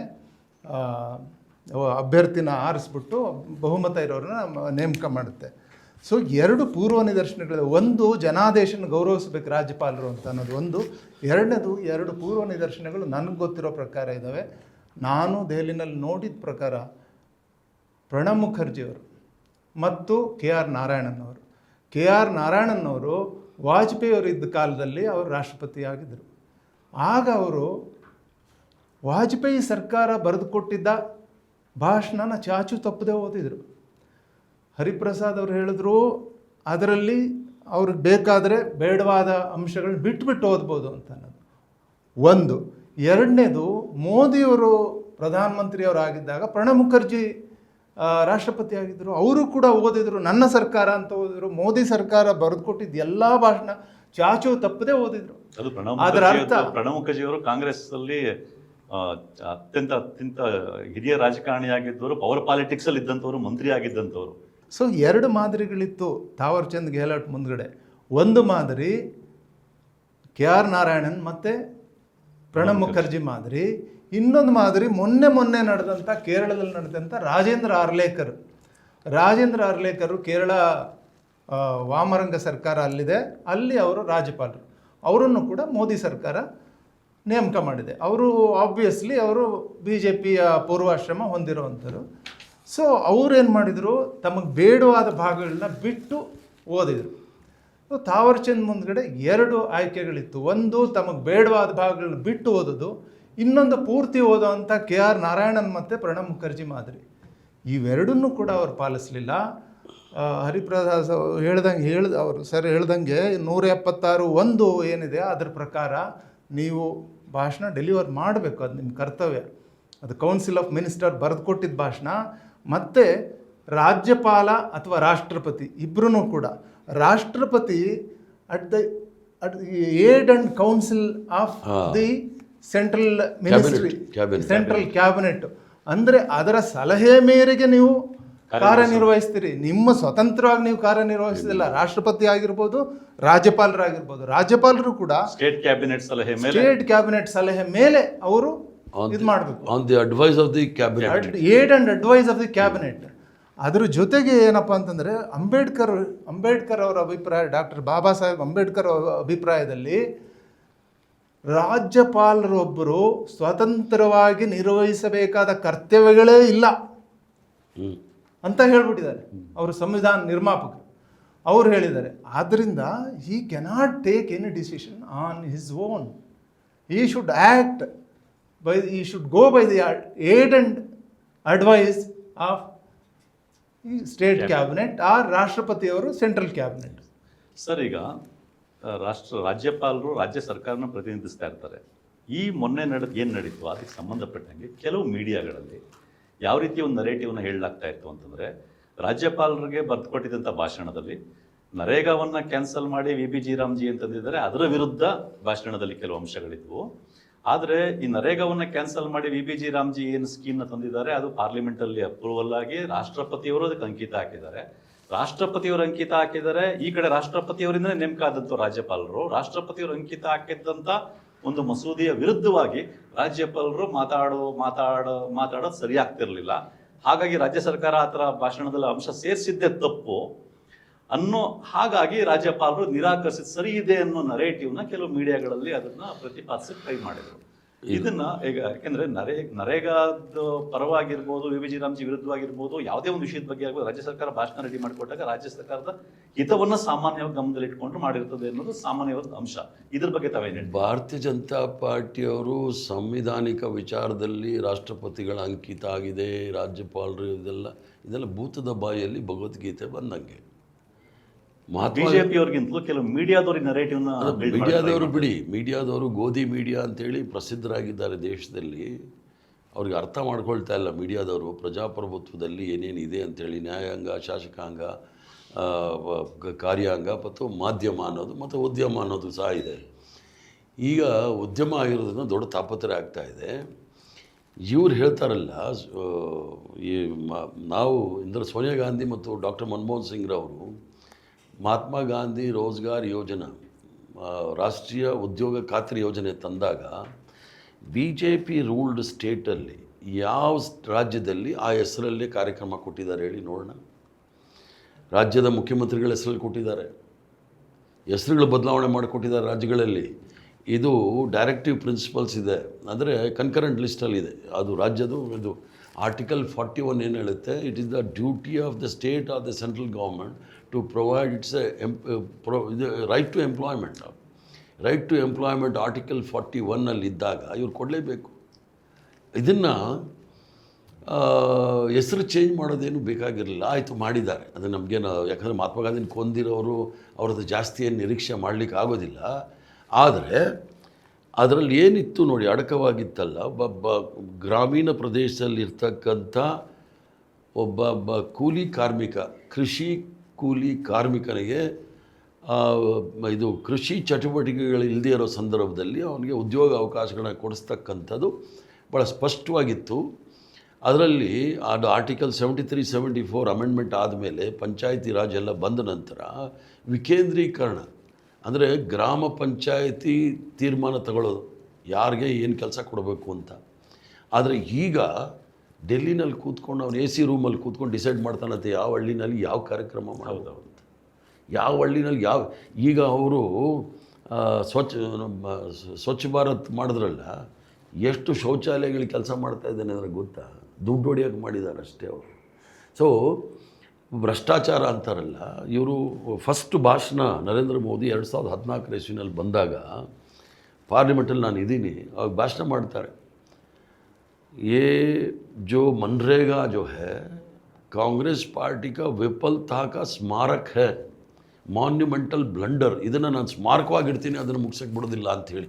ಅಷ್ಟೊತ್ತಿಗೆ ಕೊರೋನಾ ಬಂತು. ಕೊರೋನಾದಲ್ಲಿ ಏನಾದರೂ ಮನ್ರೇಗಾ ಇರಲಿಲ್ಲ ಅಂದರೆ ಈಗ 40 ಲಕ್ಷ ಜನ ಸತ್ತೋಗಿದ್ರು ಈ ದೇಶದಲ್ಲಿ.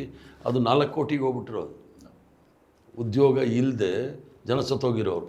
ಅದನ್ನು ಇದು ಕಾರ್ಯಕ್ರಮ ಅಲ್ಲ, ಕಾನೂನನ್ನ ಇಂದಿರಾ ಗಾಂಧಿಯವರು, ಸೋನಿಯಾ ಗಾಂಧಿಯವರು, ಮನಮೋಹನ್ ಸಿಂಗ್ ಅವರು ಕೊಟ್ಟಿದ್ದು ವಿಶ್ವಸಂಸ್ಥೆ ಪ್ರಶಂಸೆ ಮಾಡಿದೆ. ಯಾಕೆಂತಂದ್ರೆ ಇದು ಬಹಳ ಅಪರೂಪದ ಒಂದು ಉದ್ಯೋಗವನ್ನು ಹಕ್ಕು ನನಗೆ ಕೆಲಸ ಬೇಕು ಅಂದರೆ ಕೊಡಲೇಬೇಕು. ಅದಕ್ಕೆ ನಾನು ಆರ್ಟಿಕಲ್ 41 ತಮ್ಗೆ ಹೇಳಿದ್ದು.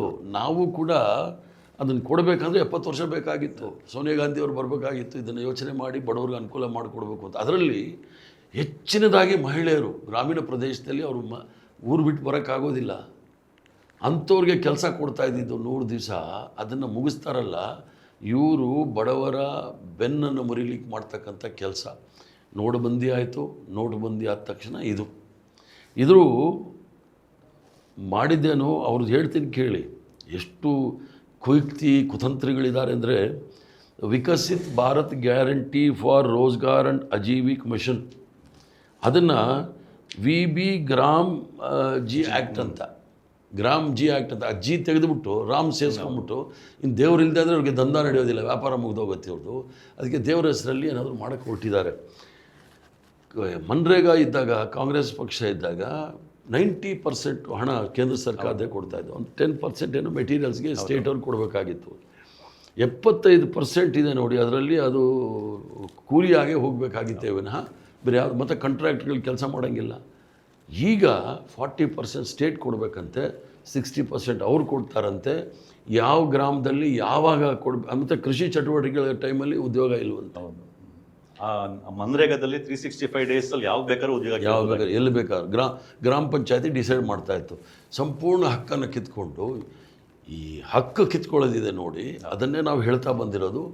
RSS ಭಾರತೀಯ ಜನತಾ ಪಾರ್ಟಿಗೆ ಸಂವಿಧಾನದ ಮೇಲೆ ನಂಬಿಕೆ ಇಲ್ಲ. ಅವರ ಹಕ್ಕನ್ನು ಮೊಟಕುಗೊಳಿಸ್ಲಿಕ್ಕೆ ಪ್ರಯತ್ನ, ಯಾಕಂದರೆ ಸಂವಿಧಾನಕ್ಕೆ ವಿರೋಧಿಗಳೇ ಅವರು. ಸಂವಿಧಾನ ಬರೋ ಸಂದರ್ಭದಲ್ಲಿ ಎಲ್ಲರೂ ಸಹ ವಿರೋಧ ಮಾಡಿದವ್ರೆ. ಈಗ ಅದೇನು ಹೊಸದಲ್ಲ, ಈಗ ಒಂದು ರೀತಿಯಲ್ಲಿ ಮಾಡಲಿಕ್ಕೆ ಹೋಗ್ತಾ ಇದ್ದಾರೆ. ಅದು ಯಾವ್ಯಾವ ರೀತಿ ಹೋಗುತ್ತೆ ಅಂತ ನೋಡಬೇಕಾಗುತ್ತೆ. ಈಗ ರಾಜ್ಯಪಾಲರಾಗಿದ್ದವರು ಸಂವಿಧಾನದಲ್ಲಿ ಅವ್ರ ಕರ್ತವ್ಯ ಏನನ್ನ ನಮೂದಿಸಿದ್ರೆ ಅದಕ್ಕೆ ಬದ್ಧರಾಗಿ ಕೆಲಸ ಮಾಡಬೇಕು, ಅಥವಾ ರಾಷ್ಟ್ರಪತಿಗಳು ನೇಮಕ ಮಾಡಿದ್ದಾರೆ ಹಾಗಾಗಿ ರಾಷ್ಟ್ರಪತಿಗಳು ಯಾವ ಮಸೂದೆಗಳನ್ನ ಪಾಸ್ ಮಾಡಿದಾರೋ ಅದಕ್ಕೆ ಬದ್ಧರಾಗಿ ಕೆಲಸ ಮಾಡಬೇಕಾಗ್ತದೆ.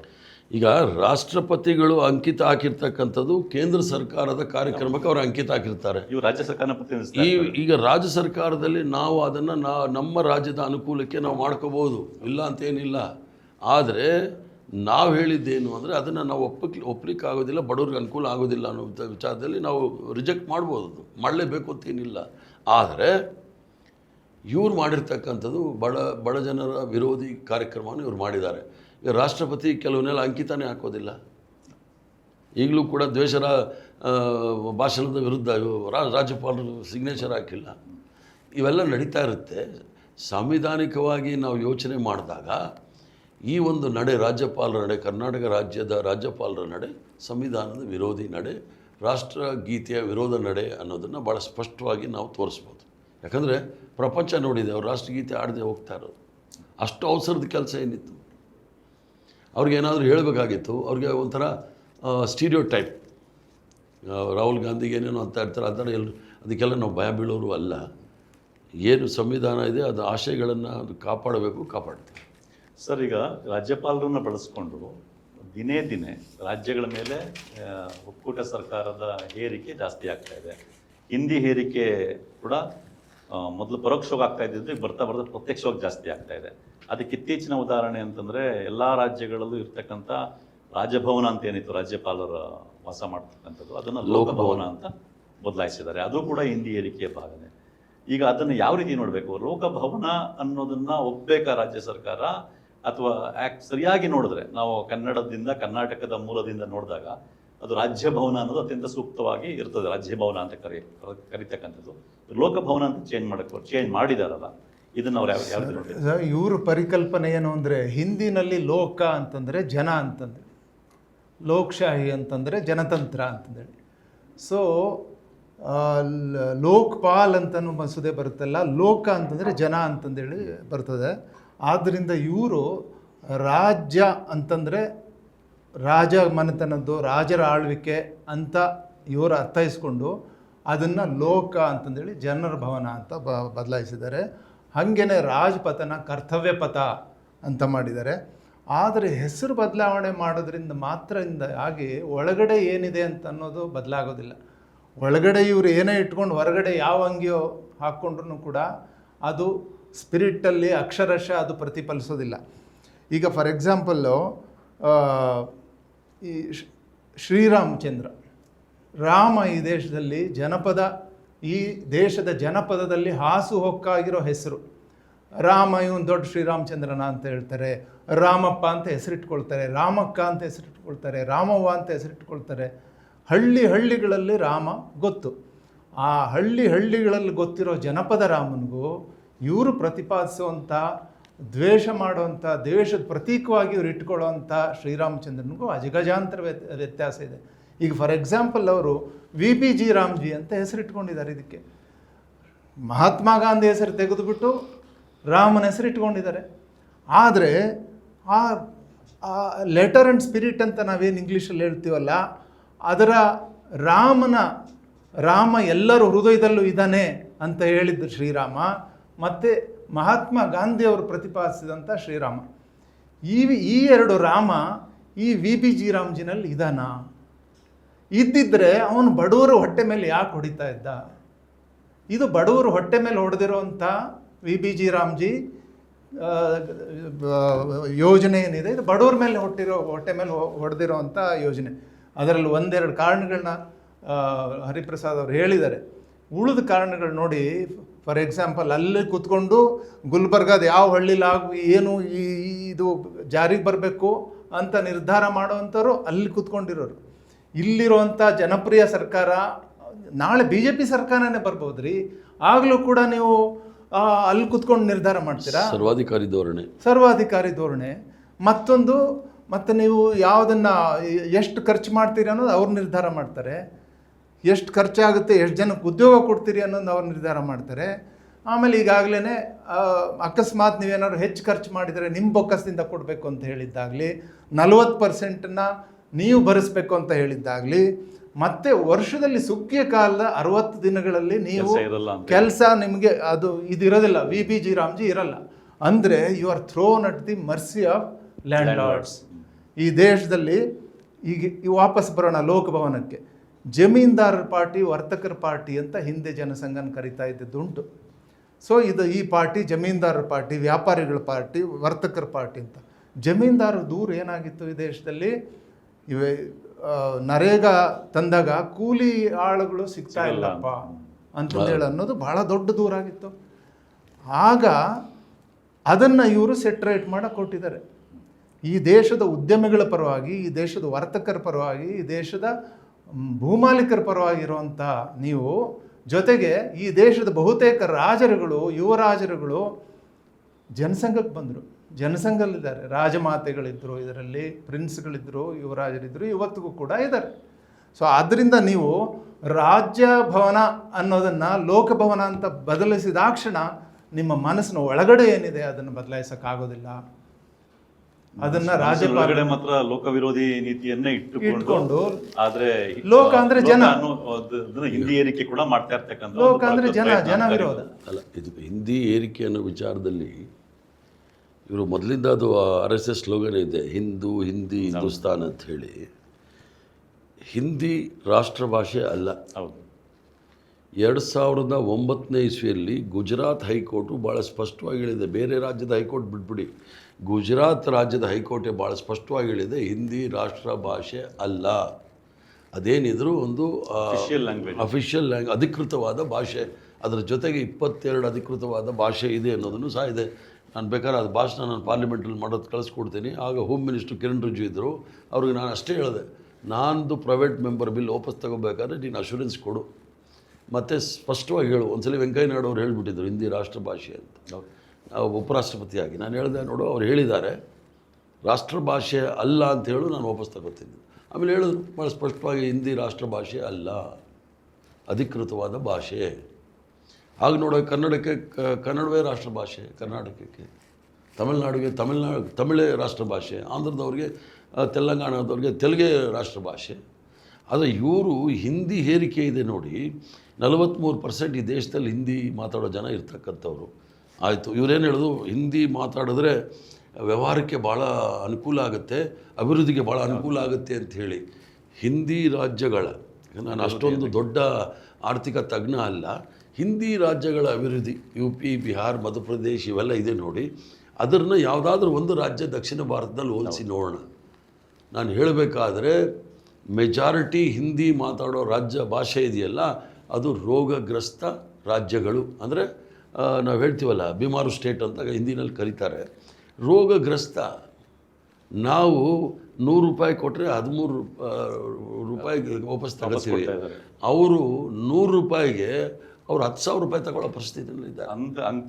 ಅಷ್ಟೊಂದು ಕೊಡ್ತಾ ಇದ್ರು ಕೂಡ ಅಭಿವೃದ್ಧಿ ಆಗಬೇಕಾದ ಮಟ್ಟ ಬೀಳ್ತಾ ಇದೆಯಲ್ಲ. ಬ್ರಿಡ್ಜ್ ಯಾವುದಾದ್ರೂ ಒಂದು ಬ್ರಿಡ್ಜ್ ಉಳ್ಕೊಂಡಿದೆಯಾ? ಗುಜರಾತಲ್ಲಿ ತಗೊಳ್ಳಿ, ಬ್ರಿಡ್ಜ್ಗಳು, ನೀರಿನ ಟ್ಯಾಂಕ್ಗಳು ಹಂಗೆ ಕೆಳಗಡೆ ಬರ್ತಾ ಇದೆ. ಅದಂತೂ ದೇಶಕ್ಕೆ ಅವಮಾನ. ಅದು ಯಾಕೆ ಅಂತಂದ್ರೆ ಇವತ್ತು ಟೆಕ್ನಾಲಜಿ ಯಾವ ಮಟ್ಟಕ್ಕೆ ಮುಂದುವರೆದಿದೆ. ಚೈನಾ ಕಟ್ತಾ ಇರ್ತಕ್ಕಂಥ ಬ್ರಿಡ್ಜ್ಗಳು, ಆ ರೀತಿ ಕನ್ಸ್ಟ್ರಕ್ಷನ್ಗಳು, ಅದು ವಿಸ್ಮಯ. 5 ವರ್ಷದಿಂದ ಕಟ್ಟಿರೋ ಬ್ರಿಡ್ಜ್ ಬಿದ್ದೋಗೋದು, ಕಟ್ತಾ ಇರ್ತಕ್ಕಂಥ ಬ್ರಿಡ್ಜ್ ಬಿದ್ದೋಗೋದು ದೇಶಕ್ಕೆ ಅವಮಾನ. ಅದು ವಂಡರ್ ಆಫ್ ದಿ ವರ್ಲ್ಡ್ ಅಂತ ನೋಡಿ, ವಿಸ್ಮಯ. ಅಲ್ಲಿ ಚೈನಾದಲ್ಲಿ ನೋಡಿದಾಗ ಬ್ರಿಡ್ಜ್ಗಳು, ಇದೆಲ್ಲ 700 ಮೀಟ್ರ್ ಅಡಿ ಮೇಲೆ ಟ್ರೈನ್ ಓಡುತ್ತೆ 400 ಕಿಲೋಮೀಟರ್ ಸ್ಪೀಡಲ್ಲಿ ಅಂತಂದರೆ, ನಾವು ನಮ್ಮ ಬ್ರಿಡ್ಜ್ಗಳು ಬೀಳ್ತಾ ಇದೆ, ಟ್ಯಾಂಕ್ಗಳು ಬೀಳ್ತಾ ಇದೆ. ಅದೇ ಸ್ಥಿತಿ ದಕ್ಷಿಣ ಭಾರತ ಏರ್ಪೋರ್ಟ್ನ ಟರ್ಮಿನಲ್ಗಳು ಬೀಳ್ತಾ ಬಂದ್ರೆ ನೀರು ಅದೇ ರೀತಿ ದಕ್ಷಿಣ ಭಾರತ ಆಗಲಿ ಅಂಥೇಳಿ ದೊಡ್ಡ ಹುನ್ನಾರ ಇವರೆಲ್ಲ ಕೂತ್ಕೊಂಡು ಅಲ್ಲಿ ಮಾಡ್ತಾ ಇದ್ದಾರೆ. ಯಾಕಂದರೆ ಅವನು ಆರ್ಥಿಕವಾಗಿ ಅಂಬೇಡ್ಕರ್ ಅವ್ರು ಹೇಳಿರೋದೇನು, ಕೇವಲ ರಾಜಕೀಯ ಸ್ವತಂತ್ರ ಸಿಗದೆ ಸಾಲೋದಿಲ್ಲ, ಸಾಮಾಜಿಕ ಮತ್ತು ಆರ್ಥಿಕ ಸ್ವತಂತ್ರ ಸಿಗೋವರೆಗೂ ಈ ದೇಶ ಉದ್ಧಾರ ಆಗೋದಿಲ್ಲ ಅಂತೇಳಿ ಆರ್ಥಿಕವಾಗಿ ನಮ್ಮವರು ಮೇಲ್ ಬಂದಿದ್ದಾರಲ್ಲ, ಅದನ್ನು ಇವ್ರಿಗೆ ಯಾರಿಗೂ ಇಂಡಿಯಾದ GDP-ಗೆ ಸೌತ್ ಇಂಡಿಯಾದ ಕಾಂಟ್ರಿಬ್ಯೂಷನ್ 31%. ಮೇಜರ್. ಅಂದ್ರೆ ಸೌತ್ ಇಂಡಿಯಾ ಇಲ್ಲ ಅಂತಂದ್ರೆ ಇಂಡಿಯಾದ ಡೆವಲಪ್ಮೆಂಟ್ಗೆ ದೊಡ್ಡ ಏಟ್ ಬೀಳುತ್ತೆ. ಅದನ್ನ ಅರ್ಥ ಮಾಡ್ಕೊಳ್ಳದೆ ಇವರು ನಮ್ಮ ಹತ್ರ ₹100 ತಗೊಂಡು ₹100 ವಾಪಸ್ ಕೊಡೋದ್ರಿಂದ ಒಂಥರ ಇದು ಹಾಲು ಕೊಡೋ ಹಸುವಿನ ಕೆಚ್ಚಲನ್ನ ಸೌತ್ ಇಂಡಿಯಾಗೆ ಇದರಿಂದ ಅನ್ಯಾಯ ಮಾಡ್ತಾ ಇಲ್ಲ, ಇಡೀ ಇಂಡಿಯಾಗೆ ಅನ್ಯಾಯ ಮಾಡ್ತಾ ಇದ್ದಾರೆ. ಅದನ್ನ ಅರ್ಥ ಮಾಡ್ಕೊಂಡು ಜನ ಪ್ರಶ್ನಿಸಬೇಕಾಗಿದೆ ಅಂತ ಅನ್ಸುತ್ತೆ ಸರ್. ಮತ್ತೆ ರಾಜ್ಯಪಾಲರ ವಿಷಯಕ್ಕೆ ಬರೋದಾದ್ರೆ, ಕಾಂಗ್ರೆಸ್ಸು ಕೂಡ ಹಿಂದೆ ರಾಜ್ಯಪಾಲನ ರಬ್ಬರ್ ಸ್ಟ್ಯಾಂಪ್ ಆಗಿ ಬಳಸ್ಕೊಂಡಿದೆ, ರಾಜ್ಯ ಸರ್ಕಾರಗಳನ್ನೇ ಬದಲಾವಣೆ ಮಾಡಿದೆ ಅನ್ನೋದು ವಾಸ್ತವ. ಆದರೆ ಅದನ್ನ ಮುಂದುವರೆದ ಭಾಗವಾಗಿ ಬಿಜೆಪಿ 2014 ಅಧಿಕಾರಕ್ಕೆ ಬಂದ ಮೇಲೆ ಅದನ್ನ ಬೇರೆದೇ ಲೆವೆಲ್ಗೆ ತಗೊಂಡೋಗ್ಬಿಟ್ಟಿದೆ. ಇಂಥ ಒಂದು ಸನ್ನಿವೇಶದಲ್ಲಿ ನಿಮ್ಮ ಪಾರ್ಟಿಯಿಂದನೂ ಹಿಂದೆ ತಪ್ಪುಗಳಾಗಿದೆ, ಆ ತಪ್ಪನ್ನ ಇಟ್ಕೊಂಡವ್ರು ನೀವು ಮಾಡಿಲ್ವಾ ಅಂತ ಕೇಳ್ತಾ ಇರ್ತಾರೆ. ಅದನ್ನ ಮೀರಿ ಈ ಒಂದು ಒಕ್ಕೂಟ ವ್ಯವಸ್ಥೆಗೆ ಧಕ್ಕೆ ತರೋ ಮಟ್ಟಕ್ಕೆ ರಾಜ್ಯಪಾಲರು ದುರ್ಬಳಕೆ ಆಗ್ತಾ ಇದೆಯಲ್ಲ, ಇದನ್ನ ಹೇಗೆ ಎದುರಿಸ್ತೀರಾ ನೀವು? ಈಗ ನಾವು ಮತ್ತೆ ಜನಕ್ಕೆ ಹಿಂಗೆ ಕನ್ವಿನ್ಸ್ ಮಾಡ್ತೀರಾ? ನಾವು ತಪ್ಪು ಮಾಡಿದ್ದೀವಿ ಅದಕ್ಕೆ ತೀವ್ರವಾದ ಪ್ರಚಾರ ಸಿಕ್ಕಿತ್ತು, ನಾವು ತಪ್ಪು ಮಾಡಿದ್ದೀವಿ ಅಂಥೇಳಿ. ಅದಕ್ಕೆ ಯಾವುದೋ ಒಂದು ಹಂತದಲ್ಲಿ ಜನ BJPಗೆ ಅವಕಾಶ ಕೊಟ್ಟರು. ಅದೇ ತಪ್ಪು ಮಾಡಿ ಅಂತ ನಿಮ್ಗೆ ಅವಕಾಶ ಕೊಟ್ಟಿದ್ದಲ್ಲ, ನೀವು ಸುಧಾರಣೆ ಮಾಡಿ ಅಂತ ಕೊಟ್ಟಿಲ್ಲ. ಅದು ನಿಜ. ಈಗ ಅವರು ಯಾವ್ಯಾವ ಆಶ್ವಾಸನೆಗಳು ಕೊಟ್ಟಿದ್ರು ನೋಡಿ, ನಾವು ಕೊಟ್ಟಿದ್ದ ಆಶ್ವಾಸನೆ ಒಂದು 50% ಆದರೂ ನಾವು ನಿಂತಿದ್ದೀವಿ. ಇವರು 100% ವಿರುದ್ಧನೇ ಹೋಗಿದ್ದಾರೆ, ಆಶ್ವಾಸನೆ ವಿರುದ್ಧ.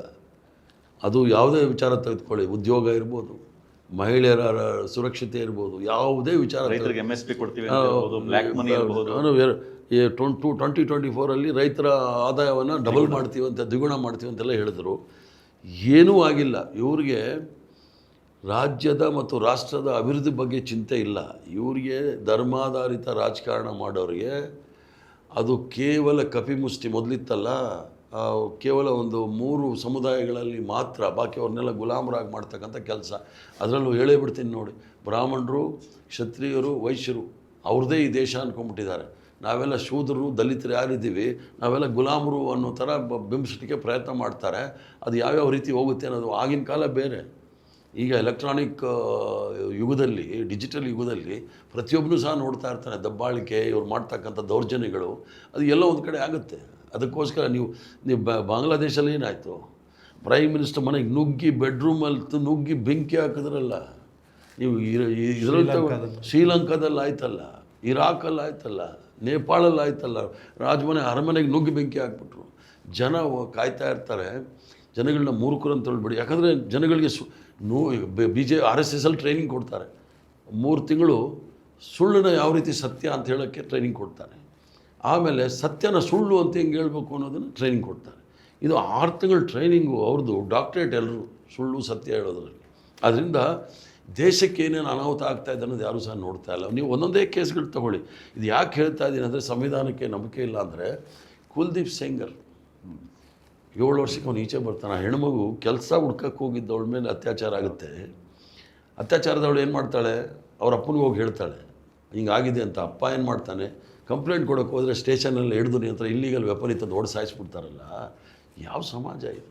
ಆಮೇಲೆ ಲಾರಿ ಹರಿಸಿ ಅಲ್ಲ, ಆಮೇಲೆ ಅವ್ರ ತಾಯಿ, ಅವ್ರ ಚಿಕ್ಕಮ್ಮ, ಆಮೇಲೆ ಅಡ್ವೊಕೇಟು, ಈ ಹುಡುಗಿ ಎಲ್ಲ ಇದಕ್ಕೆ ಹೋಗುವಾಗ, ಕೋರ್ಟ್ಗೆ ಹೋಗುವಾಗ ಲಾರಿ ಹತ್ತಿಸ್ಬಿಟ್ಟು ಅವರ ಚಿಕ್ಕಮ್ಮ ಸತ್ತೋಗ್ತಾರೆ, ಡ್ರೈವರ್ ಸತ್ತೋಗ್ತಾನೆ. ಇವಳು ಸೀರಿಯಸ್ ಏಟ್ ಬೀಳ್ತಿಲ್ಲ ಯಾರಿಗಿವ್ರಿಗೆ. ಸುಪ್ರೀಂ ಕೋರ್ಟ್ ಶೂ ಓಟೋಕ್ಕೆ ಕೇಸ್ ತಗೊಂಡು ಡೆಲ್ಲಿಗೆ ಶಿಫ್ಟ್ ಮಾಡ್ತಾರೆ. 25 ಲಕ್ಷ ಕಾಂಪನ್ಸೇಷನ್ ಕೊಡಬೇಕು ಅಂಥೇಳಿ. ಅವ್ರನ್ನ ಬಿಡ್ತಿರಲ್ಲ ನೀವು. ಅವ್ರನ್ನ 1 ವರ್ಷ FIR ಮಾಡಲಿಲ್ಲ. ಏನು ಈ ಥರದ ದೇಶ ಬೇಕಾ ನಮಗೆ? ಗುಜರಾತಲ್ಲಿ ಬಿಲ್ಕಿಸ್ ಬಾನು ಕೇಸ್ ತಗೊಳ್ಳಿ, ಅವ್ರಿಗೆ ಜೀವಾವಧಿ ಶಿಕ್ಷೆ. ದೊಡ್ಡ ನಮಸ್ಕಾರ. ನಮ್ಮ ಕರ್ನಾಟಕದವ್ರೆ ಒಂದು ಹೆಣ್ಣೆಂಗ್ಸು ಸುಪ್ರೀಂ ಕೋರ್ಟಲ್ಲಿ ಜಡ್ಜು, ಅವರು ಸೀದಾ ಅವ್ರನ್ನ ವಾಪಸ್ ಕಳಿಸೋದು. ಅಂದ್ರೇನು, ಅವರು ಕೊಲೆ ಮಾಡಿರೋರು ಸಂಸ್ಕಾರಿಗಳು, ಅವ್ರನ್ನ ಸನ್ಮಾನ ಮಾಡಿ ಬಿಡುಗಡೆ ಮಾಡ್ತಾರೆ. ಕೊಲೆಗಳು ಅದನ್ನೇ ಭಾಳ ಜನಕ್ಕೆ ಗೊತ್ತಿಲ್ಲ. ಮನುಸ್ಮೃತಿನಲ್ಲಿ ಏನು ಹೇಳುತ್ತೆ, ಜಾತಿಯ ಆಧಾರದ ಶಿಕ್ಷೆ. ಒಬ್ಬ ಮೇಲ್ಜಾತಿಯವನು ಶೂದ್ರನಿಗೆ ಅಥವಾ ದಲಿತನಿಗೆ ಕೊಲೆ ಮಾಡಿದ್ರೆ ಅವನಿಗೆ ಚೀಮಾರಿ ಮಾತ್ರ ಹಾಕಬೇಕು ಮನುಸ್ಮೃತಿನಲ್ಲಿ. ಅದೇ ಒಬ್ಬ ಕೆಳಜಾತಿಯವನು ಮೇಲ್ಜಾತಿಯವನಿಗೆ ಬೈದರೆ ಅವನಿಗೆ ಗಲ್ಲು ಶಿಕ್ಷೆ ಕೊಡಬೇಕು ಅಂತ ಇದೆ. ಇವನ್ನೆಲ್ಲ ನಾವು ನೋಡ್ಕೊಂಡಿರಾಗ ಅದು ಬಾರ್ಬೆರಿಕ್ ಅಂತಾರೆ, ಅನ್ಸಿವಿಲೈಸ್ಡ್, ಅನಾಗರಿಕ ಪದ್ಧತಿ. ಈ ಮಟ್ಟಕ್ಕೆ ತೆಗೆದುಕೊಂಡೋಗಿ ಒಂದೊಂದೇ ಹೆಜ್ಜೆ ಇಡ್ತಾ ಇದ್ದಾರೆ.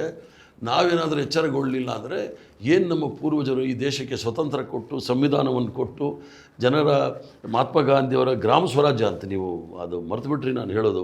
ಮನ್ರೇಗಾದಲ್ಲಿ ಮಹಾತ್ಮ ಗಾಂಧಿ ದೊಡ್ಡ ಕನಸದು.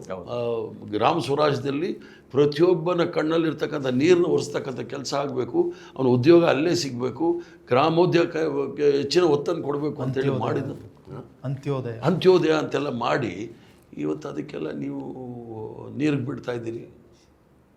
ಈ ಸ್ಥಿತಿ ತಂದಿಟ್ಬಿಟ್ಟಿದ್ದಾರೆ. ಈಗ ರಘುರಾಮ್ ರಾಜನ್ ಅವರು ಇತ್ತೀಚೆಗೆ ಬರೆದಿದ್ದ ಬುಕ್ಕಲ್ಲಿ ಅತ್ಯಂತ ಸ್ಪಷ್ಟವಾಗಿ ಈ ಮಟ್ಟದ ನಿರುದ್ಯೋಗ ಇಟ್ಕೊಂಡು ಈ ದೇಶ ಯಾವ ಕಾರಣಕ್ಕೂ 2047ಕ್ಕೆ ವಿಕಸಿತ ಭಾರತ ಆಗಲ್ಲ ಅಂತ ಹೇಳ್ತಾರೆ. ಈಗ ಅವ್ರು ಹೇಳಿದಾಗ ಇನ್ನು ಮನ್ರೇಗಾ ಸ್ಕೀಮ್ ಇತ್ತು. ಅಲ್ಲಲ್ಲ, ಆಕ್ಚುಲಿ ಮನ್ರೇಗಾ ಸ್ಕೀಮ್ ಉದ್ಯೋಗವನ್ನ ಕೊಡ್ತಕ್ಕಂಥ ಒಂದು ಪ್ರಮುಖ ಸ್ಕೀಮ್ ಆಗಿತ್ತು. ಅದನ್ನೇ ಅದು ಒಂದು ಕುತಂತ್ರನೇ.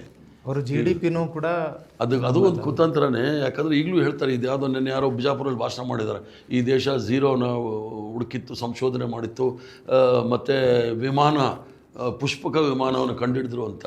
1902ನೇ ಇಸ್ವಿನಲ್ಲಿ ರೈಟ್ ಬ್ರದರ್ಸು ಅಮೇರಿಕಾದಲ್ಲಿ ವಿಮಾನನ ಕಂಡುಹಿಡಿದಿದ್ದು. ಇಂಡಿಯಾ ದೇಶದಲ್ಲಿ 1932ನಲ್ಲಿ JRD Tata first plane Bombay to Poona ಓಡಿಸಿದ್ದು. ಯಾರಿಗೆ ಇವರು ಸುಳ್ಳು ಪಳ್ಳು ಹೇಳ್ಕೊಂಡು ಮೌಢ್ಯಗಳನ್ನು ತುಂಬಿಕೊಂಡಿರ್ತಕ್ಕಂಥ ಈ ಜನಗಳ ಮಧ್ಯೆ ಜನಸಾಮಾನ್ಯದೇನಾಗಿ ಸ್ವತಂತ್ರ ಬಂದಿರತಕ್ಕಂಥದ್ದು ವ್ಯರ್ಥ ಆಗಬಾರ್ದು ಅನ್ನೋದೇ ನಮ್ಮ ಆಶಯಗಳಷ್ಟೇ. ಯಾಕಂದರೆ ಮನಸ್ಸಿಗೆ ಬಂದಿದ್ದು ಹೇಳ್ಕೊಂಬಿಡೋದು.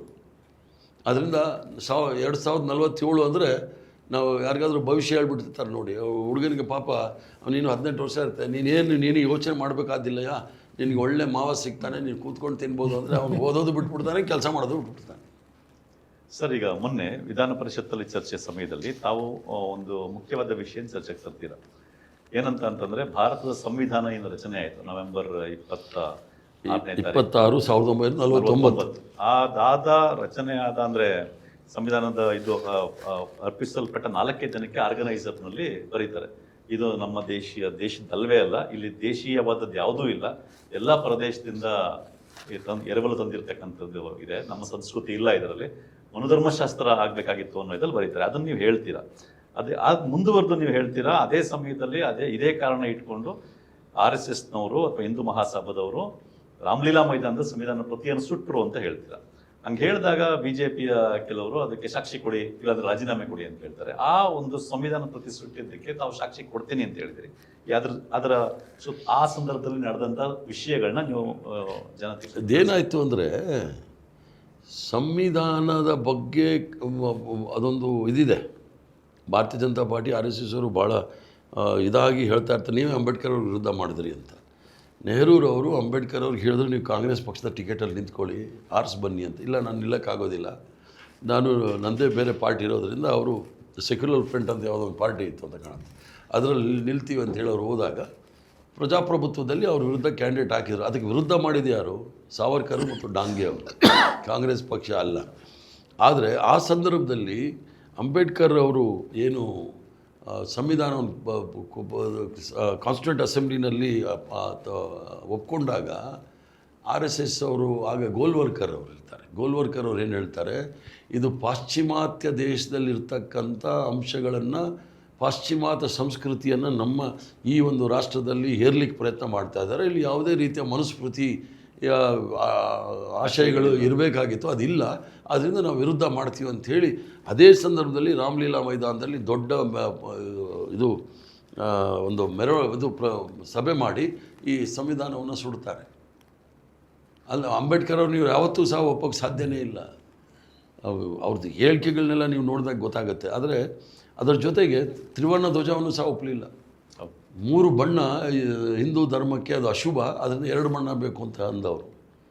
ಮತ್ತು ರಾಷ್ಟ್ರಗೀತೆಯನ್ನು ಸಹ ಒಪ್ಪಲಿಲ್ಲ. ಇವರು ಅಷ್ಟೆಲ್ಲ ಒಂದೇ ಮಾತ್ರ ರಾಷ್ಟ್ರಗೀತೆ ಮಾಡೋರು, ಅವ್ರ ಶಾಖೆಗಳಲ್ಲಿ ಯಾಕೆ ಹೇಳಿಲ್ಲ? ಇದು ಬೇರೆ ಅವ್ರದ್ದು ಪ್ರಾರ್ಥನೆ ಆಗಿರ್ತಾರೆ, ಸದಾ ವತ್ಸಲೆ ಅಂತ ಯಾಕೆ ಹೇಳ್ತಾರೆ? ಸೊ ತೋರಿಸೋದೊಂದು, ಈ ಹಿಂದಿನಲ್ಲಿ ಹೇಳ್ತಾರೆ ನೋಡಿ, ಆನೆ ತೋರ್ಸೋಕ್ಕೊಂದು ಹಲ್ಲಂತೆ, ತಿನ್ನೋಕ್ಕೊಂದು ಹಲ್ಲಂತೆ. ಆ ಥರ ಈ ಭಾರತೀಯ ಜನತಾ ಪಾರ್ಟಿ RSS ಅವ್ರ ಕತೆ. ಒಂದೇ ಮಾತರಂ ಬಗ್ಗೆ 10 ಗಂಟೆ ಚರ್ಚೆ ಇಟ್ಕೊಂಡಿದ್ದಾಗಲೂ ಕೂಡ ಅಂದ್ರೆ ಅವ್ರು ತೋರಿಸ್ಕೊಳಕ್ ಹೋಗಿದ್ದು ಒಂದೇ ಮಾತರಂ ಬಗ್ಗೆ ನಮಗೆ ಬಹಳ ಗೌರವ ಇದೆ, ಪ್ರೀತಿ ಇದೆ ಅಂತ, ಉದ್ದೇಶ ಬೇರೆ ಇತ್ತು ಅನ್ನೋದಕ್ಕೆ ಅಲ್ಲೊಂದು ಸ್ಪಷ್ಟ ನಿದರ್ಶನ ಸಿಕ್ತು. ಸಂಜಯ್ ಸಿಂಗ್ ಅವರು ಭಾಷಣ ಮುಗಿಸುವಾಗ ಕಡೆಯಲ್ಲಿ ಒಂದೇ ಮಾತರಂ ಅಂತ ಘೋಷಣೆಗೆ ಹೋಗ್ತಾರೆ. ಅವ್ರ ಜೊತೆ ಬಿಜೆಪಿ ಒಬ್ರು ಘೋಷಣೆಗೆ ಹೋಗಲ್ಲ. ಅಂದ್ರೆ ಯಾವುದೇ ಪಾರ್ಟಿ ಆಗಿರ್ಲಿ ಏನೇ ಆಗಿರ್ಲಿ ನಮ್ಗೆ ಒಂದೇ ಮಾತರಂ ಅಂತ ಕೇಳಿಸಿದ ತಕ್ಷಣ ನಮ್ಗೆ ಒಂದು ರೋಮಾಂಚನ ಆಗುತ್ತೆ, ನಾವು ಘೋಷಣೆಗೆ ಹೋಗಿ ಶುರು ಮಾಡ್ತೀವಿ. But they did not do that. ಅದು ಏನ್ ತೋರಿಸುತ್ತೆ ಅನ್ನೋದು ಜನಕ್ಕೆ ನೋಡಲಾಗಿರುತ್ತೆ. ಸ್ವತಂತ್ರ ಹೋರಾಟದಲ್ಲಿ ಏನು ಘೋಷಣೆಗಳಿತ್ತು?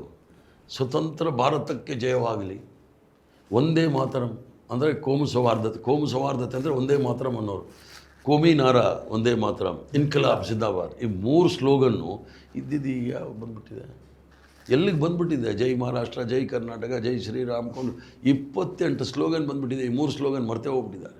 ಸ್ವತಂತ್ರ ಭಾರತಕ್ಕೆ ಜಯವಾಗಲಿ, ಕೋಮಿ ನಾರ, ಕೋಮು ಸೌಹಾರ್ದತೆ ಅಂದರೆ ಒಂದೇ ಮಾತರಮ್ಮು, ಇನ್ಕಿಲಾಬ್ ಜಿಂದಾಬಾದ್. ಇಲ್ವಲ್ಲ, ವೈಯಕ್ತಿಕವಾದ ಕೂಗಾಟಗಳು ನಡೀತಾ ಇರುತ್ತೆ. ದುರಂತ ಇದ್ದ ರಾಷ್ಟ್ರದ್ದು. ಸರ್, ಈಗ ರಾಜ್ಯಪಾಲರು ಕೇಂದ್ರದ ಕೈಗೊಂಬೆಗಳಿಗೆ ಒದಿಸೋದು ಯಾವ ಮಟ್ಟಿಗೆ ಜಾಸ್ತಿ ಆಗ್ಬಿಟ್ಟಿದೆ ಅಂತಂದ್ರೆ, ತಮಿಳುನಾಡು ಗೌರ್ಮೆಂಟ್ ಕೂಡ ಸುಪ್ರೀಂ ಕೋರ್ಟ್ಗೆ ಹೋಯಿತು, ಕೇರಳ ಗೌರ್ಮೆಂಟು ಸುಪ್ರೀಂ ಕೋರ್ಟ್ಗೆ ಹೋಯಿತು ಅಲ್ಲಿ ರಾಜ್ಯಪಾಲರ ನಡೆಯ ವಿರುದ್ಧ.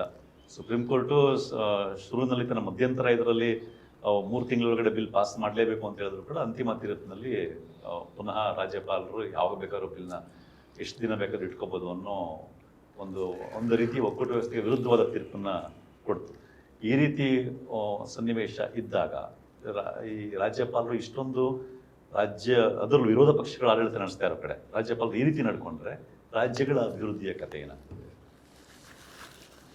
ಮೊದಲನೇದಾಗಿ ನಾವು ಈ ವಿವಾದ ಯಾವ ರಾಜ್ಯಗಳಲ್ಲಿ ನಡೀತಿದೆ ಅನ್ನೋದನ್ನು ಪರಿಶೀಲನೆ ಮಾಡೋಣ. ಈ ವಿವಾದ BJP ಶಾಸಿತ ರಾಜ್ಯಗಳಲ್ಲಿ ಯಾಕೆ ನಡೀತಾ ಇಲ್ಲ? BJP ರಾಜ್ಯ ಸರ್ಕಾರಗಳು BJP ಆಡಳಿತದಲ್ಲಿ ಇರುವಂಥ ರಾಜ್ಯ ಸರ್ಕಾರಗಳಲ್ಲಿ ರಾಜ್ಯ ಸರ್ಕಾರಗಳಿಗೂ ರಾಜ್ಯಪಾಲರಿಗೂ ಯಾಕೆ ತಿಕ್ಕಾಟ ನಡೀತಿಲ್ಲ? ಇದು ರಾಜ್ಯಪಾಲರನ್ನ ಒಂದೇ ಒಂದು ಸಿಂಗಲ್ ಅಜೆಂಡಾ ಇಟ್ಬಿಟ್ಟೆ ಕಾಂಗ್ರೆಸ್ BJP ವಿರೋಧಿ ಪಕ್ಷಗಳೇನಿದೆ, ಸೈದ್ಧಾಂತಿಕ ವಿರೋಧಿ ಪಕ್ಷಗಳ ಆಡಳಿತ ನಡೆಸ್ತಾ ಇರೋದು ರಾಜ್ಯಗಳಿಗೆ ಅಂಥವ್ರನ್ನ ಆಯ್ಕೆ ಮಾಡಿ ಅವ್ರನ್ನ ಬಿಟ್ಬಿಟ್ಟೆ ಕಳಿಸ್ತಾರೆ ಅನ್ನೋದಕ್ಕೆ ಹೆಚ್ಚು ಪುರಾವೆಗಳು ವರ್ಷ ಕಳೆದಂಗೆ ಹೆಚ್ಚು ಪುರಾವೆಗಳು ಸಿಗ್ತಾ ಇದ್ದಾವೆ.